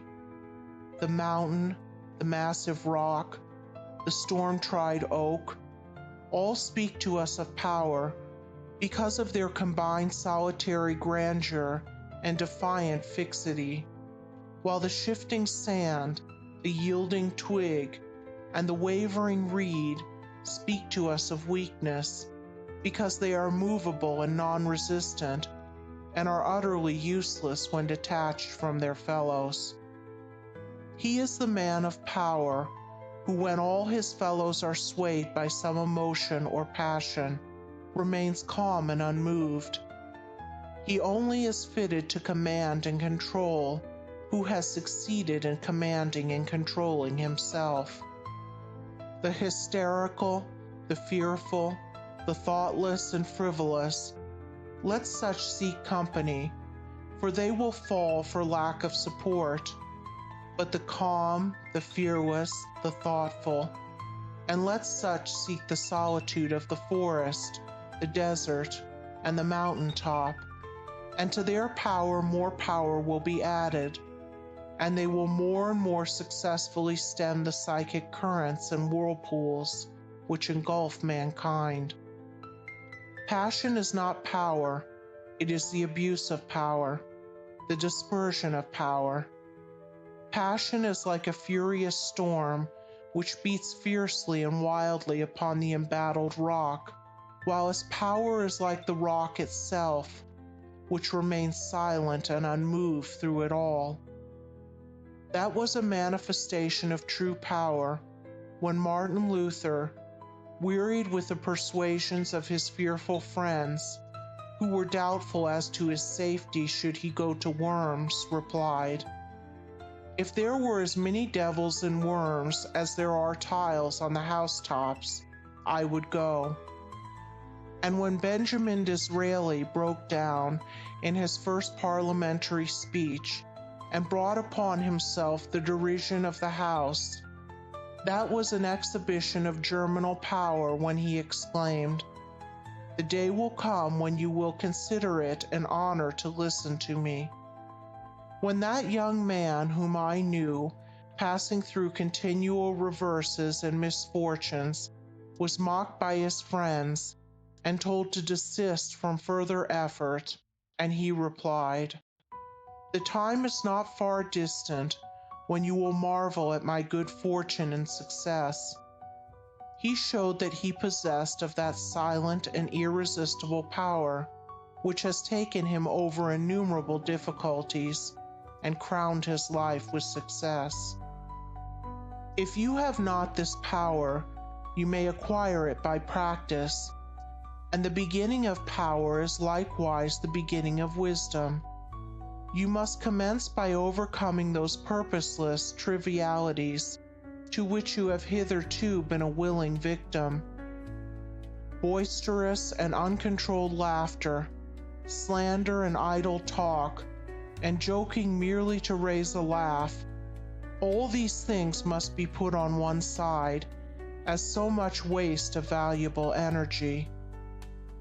St. Paul never showed his wondrous insight into the hidden laws of human progress to greater advantage than when he warned the Ephesians against foolish talking and jesting, which is not convenient. For to dwell habitually in such practices is to destroy all spiritual power and life. As you succeed in rendering yourself impervious to such mental dissipations, you will begin to understand what true power is, and you will then commence to grapple with the more powerful desires and appetites which hold your soul in bondage and bar the way to power, and your further progress will then be made clear. Above all, be of single aim, have a legitimate and useful purpose, and devote yourself unreservedly to it. Let nothing draw you aside. Remember that the double-minded man is unstable in all his ways. Be eager to learn, but slow to beg.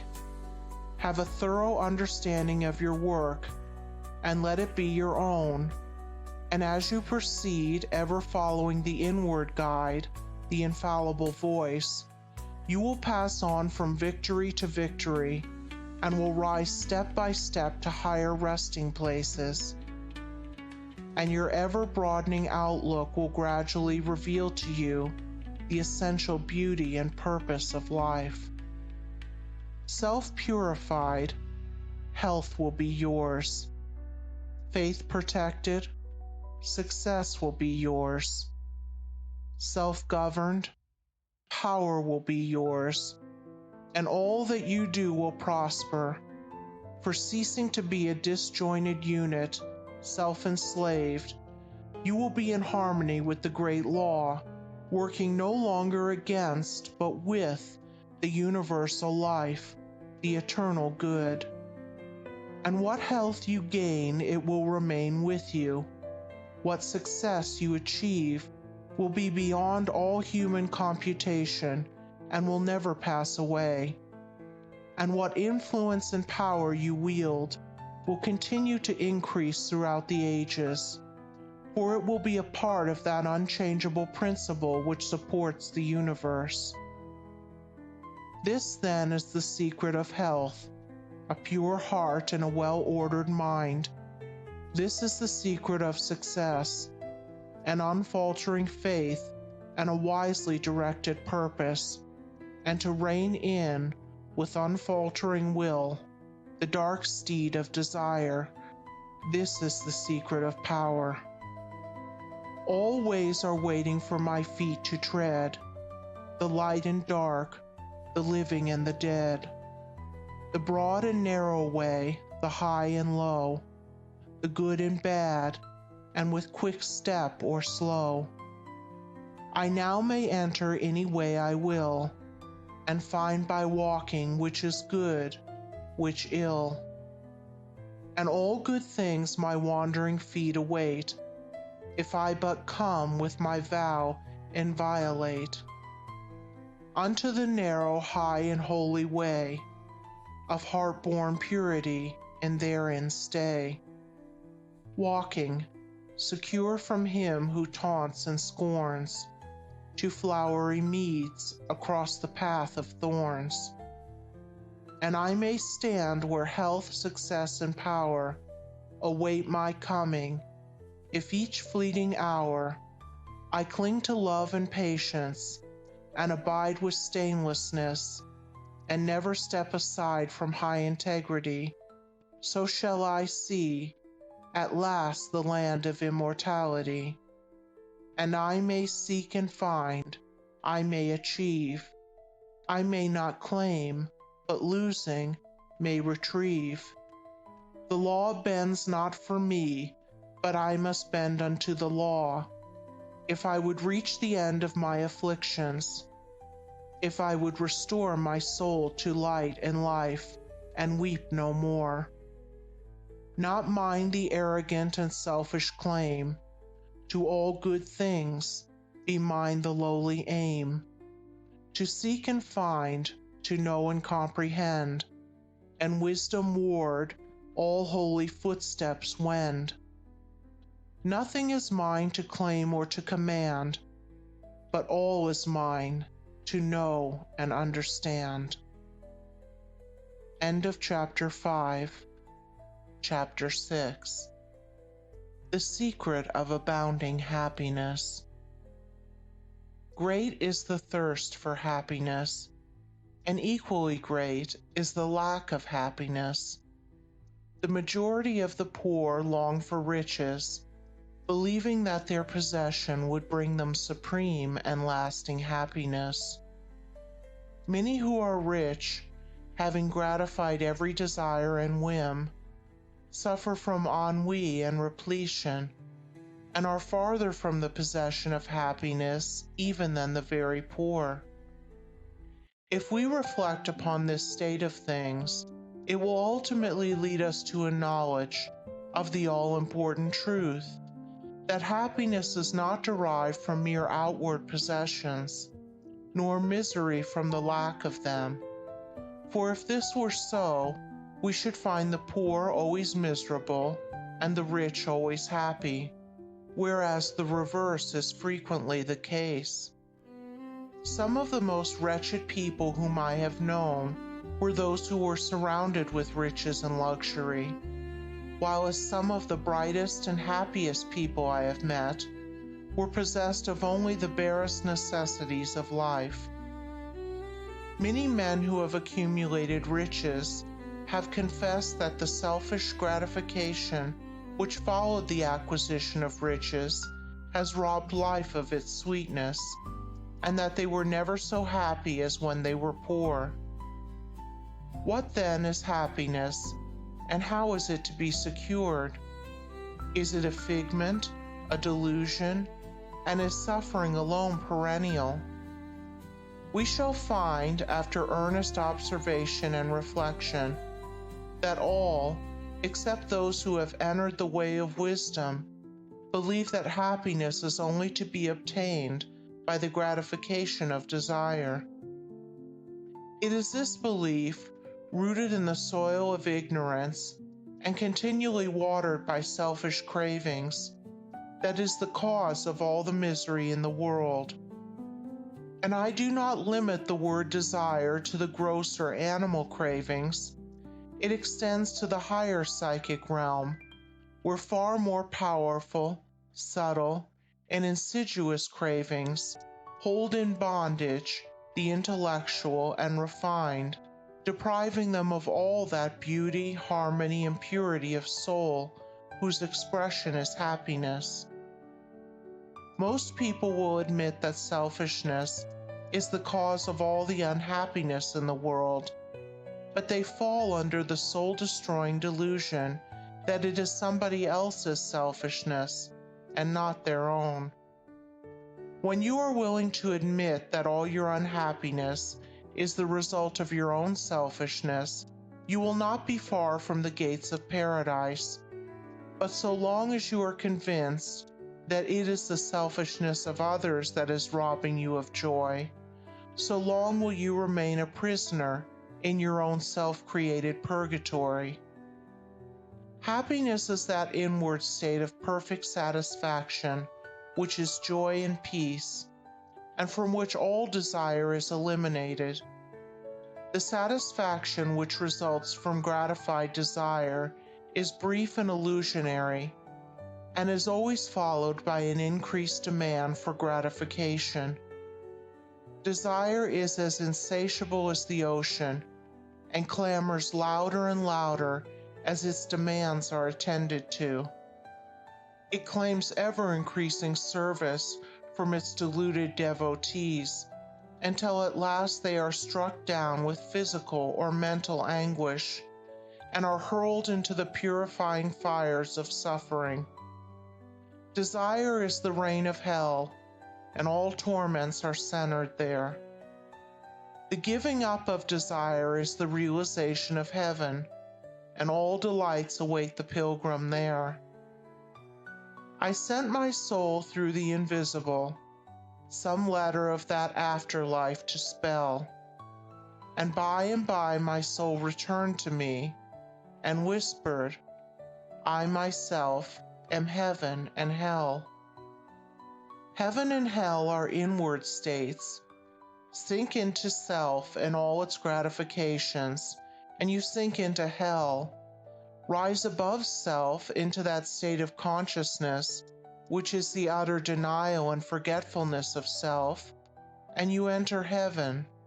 Self is blind, without judgment, not possessed of true knowledge, and always leads to suffering. Correct perception, unbiased judgment, and true knowledge belong only to the divine state. And only insofar as you realize this divine consciousness can you know what real happiness is.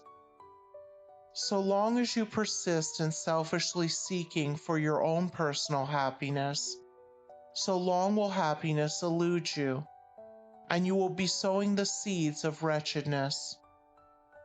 Insofar as you succeed in losing yourself in the service of others, in that measure will happiness come to you, and you will reap a harvest of bliss. It is in loving, not in being loved, the heart is blessed. It is in giving, not in seeking gifts, we find our quest.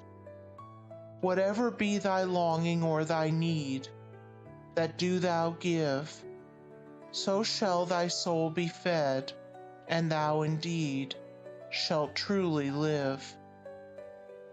Cling to self and you cling to sorrow.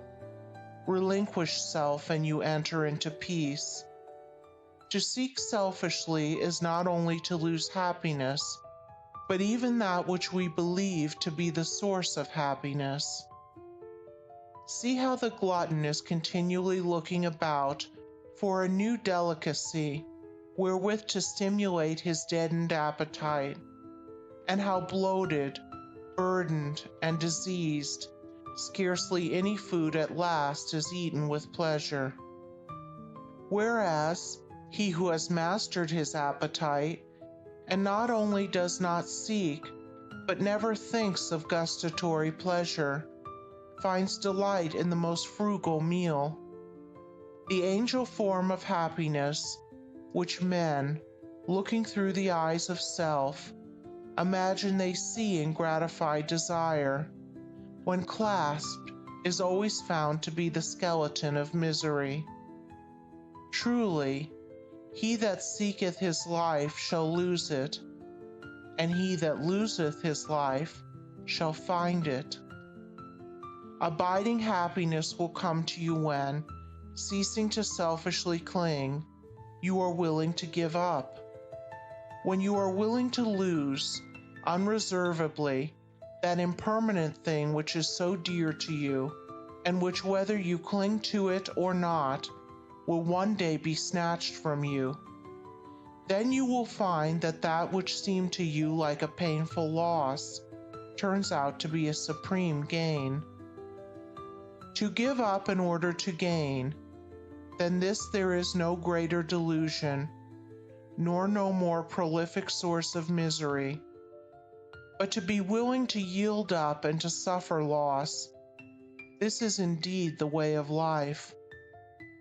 How is it possible to find real happiness by centering ourselves in those things which, by their very nature, must pass away?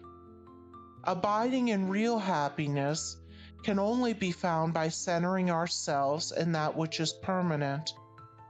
Rise, therefore, above the clinging to and the craving for impermanent things, and you will then enter into a consciousness of the eternal.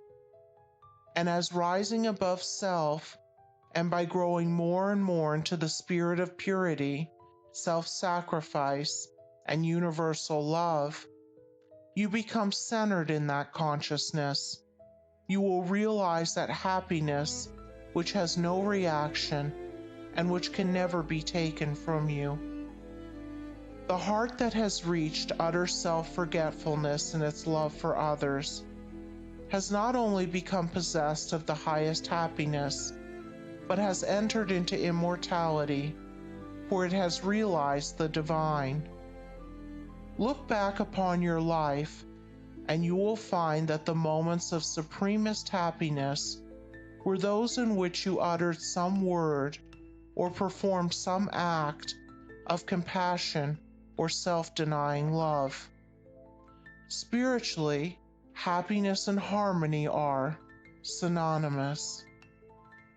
Harmony is one phase of the great law whose spiritual expression is love. All selfishness is discord, and to be selfish is to be out of harmony with the divine order.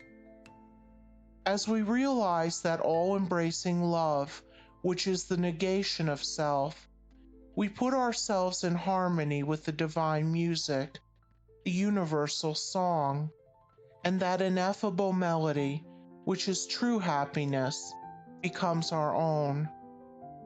Men and women are rushing hither and thither in the blind search for happiness, and cannot find it, nor ever will, until they recognize that happiness is already within them and round about them, filling the universe, and that they, in their selfish searching, are shutting themselves out from it. I followed happiness to make her mine, past towering oak and swinging ivy vine. She fled, I chased, o'er slanting hill and dale, o'er fields and meadows, in the purpling vale. Pursuing rapidly, o'er dashing stream, I scaled the dizzy cliffs where eagles scream. I traversed swiftly every land and but always happiness eluded me. Exhausted, feigning, I pursued no more, but sank to rest upon a barren shore. One came and asked for food, and one for alms. I placed the bread and gold in bony palms. One came for sympathy, and one for rest. I shared with every needy one my best. When lo, sweet happiness, with form divine, stood by me, whispering softly, I am thine. These beautiful lines of Burleigh's express the secret of all abounding happiness. Sacrifice the personal and transient, and you rise at once into the impersonal and permanent. Give up that narrow, cramped self that seeks to render all things subservient to its own petty interests, and you will enter into the company of the angels, into the very heart and essence of universal love. Forget yourself entirely in the sorrows of others and in ministering to others, and divine happiness will emancipate you from all sorrow and suffering.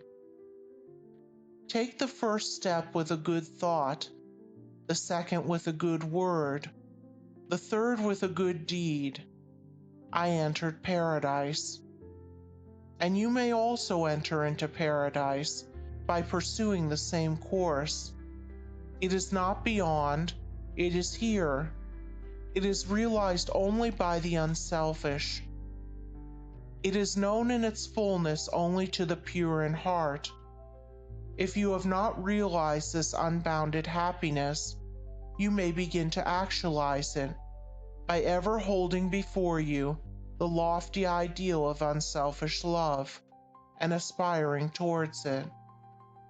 Aspiration or prayer is desire turned upward. It is the soul turning toward its divine source, where alone permanent satisfaction can be found. By aspiration, the destructive forces of desire are transmuted into divine and all-preserving energy. To aspire is to make an effort to shake off the trammels of desire. It is the prodigal made wise by loneliness and suffering, returning to his Father's mansion.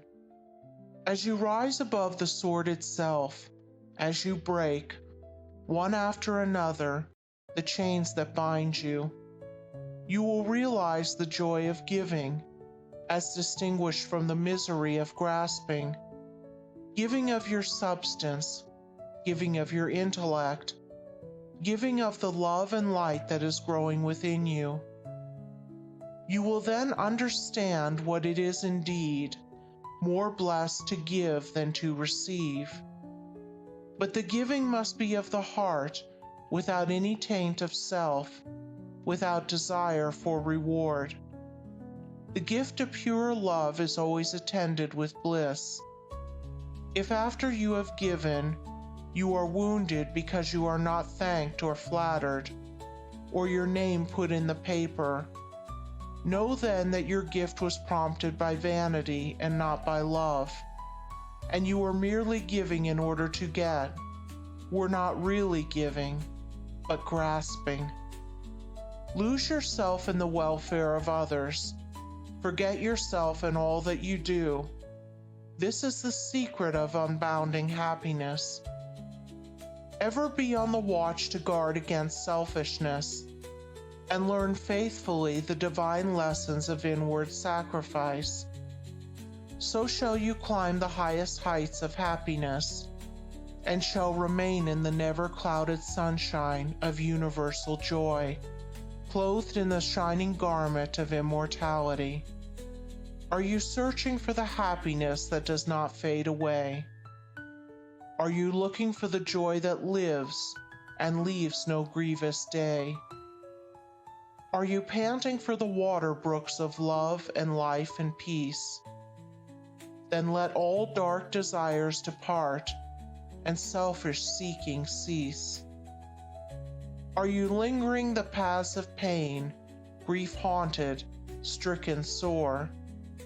Are you wandering in the ways that wound your weary feet the more? Are you sighing for the resting place where tears and sorrows cease? Then sacrifice your selfish heart and find the heart of peace. End of Chapter 6. Chapter 7. The realization of prosperity. It is granted only to the heart that abounds with integrity, trust, generosity, and love to realize true prosperity. The heart that is not possessed of these qualities cannot know prosperity, for prosperity, like happiness, is not an outward possession, but an inward realization. The greedy man may become a millionaire, but he will always be wretched and mean and poor, and will even consider himself outwardly poor, so long as there is a man in the world who is richer than himself, whilst the upright, the open-handed and loving, will realize a full and rich prosperity, even though their outward possessions may be small. He is poor who is dissatisfied. He is rich who is contented with what he has. And he is richer who is generous with what he has. When we contemplate the fact that the universe is abounding in all good things, material as well as spiritual, and compare it with man's blind eagerness to secure a few gold coins or a few acres of dirt, it is then that we realize how dark and ignorant selfishness is. It is then that we know that self-seeking is self-destruction. Nature gives all without reservation and loses nothing. Man, grasping all, loses everything. If you would realize true prosperity, do not settle down, as many have done, into the belief that if you do right, everything will go wrong. Do not allow the word competition to shake your faith in the supremacy of righteousness. I care not what men may say about the laws of competition, for do I not know the unchangeable law, which shall one day put them all to rout, and which puts them to rout even now, in the heart and life of the righteous man? And knowing this law, I can contemplate all dishonesty with undisturbed repose, for I know where certain destruction awaits it. Under all circumstances, do that which you believe to be right, and trust the law. Trust the divine power that is eminent in the universe, and it will never desert you, and you will always be protected. By such a trust, all your losses will be converted into gains, and all curses which threaten will be transmuted into blessings. Never let go of integrity, generosity, and love, for these, coupled with energy, will lift you into the truly prosperous state. Do not believe the world when it tells you that you must attend to number one first, and to others afterwards. To do this is not to think of others at all, but only of one's own comforts. To those who practice this, the day will come when they will be deserted by all, and when they cry out in their loneliness and anguish, there will be no one to hear and help them. To consider oneself before all others is to cramp and warp and hinder every noble and divine impulse. Let your soul expand. Let your heart reach out to others in loving and generous warmth, and great and lasting will be your joy, and all prosperity will come to you. Those who have wandered from the highway of righteousness guard themselves against competition. Those who always pursue the right need not to trouble about such defense. This is no empty statement. There are men today who, by the power of integrity and faith, have defied all competition, and who, without swerving in the least from their methods, when competed with, have risen steadily into prosperity, whilst those who try to undermine them have fallen back defeated. To possess those inward qualities which constitute goodness is to be armored against all the powers of evil, and to be doubly protected in every time of trial.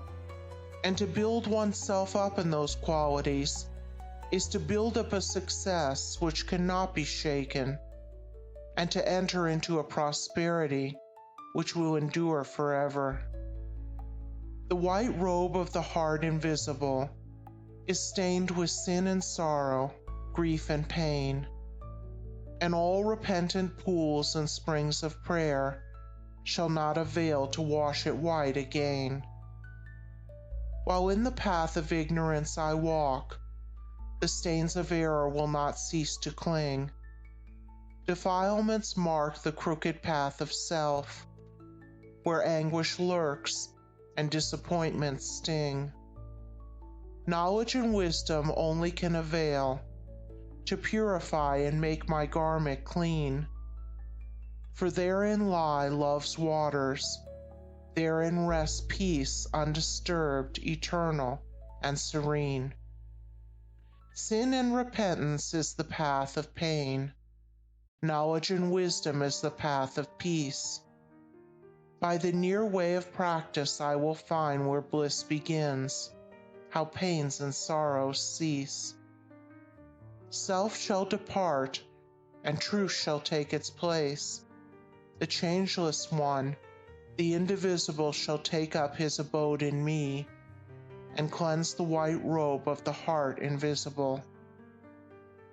End of chapter 7. Recording by Andrea Fiore.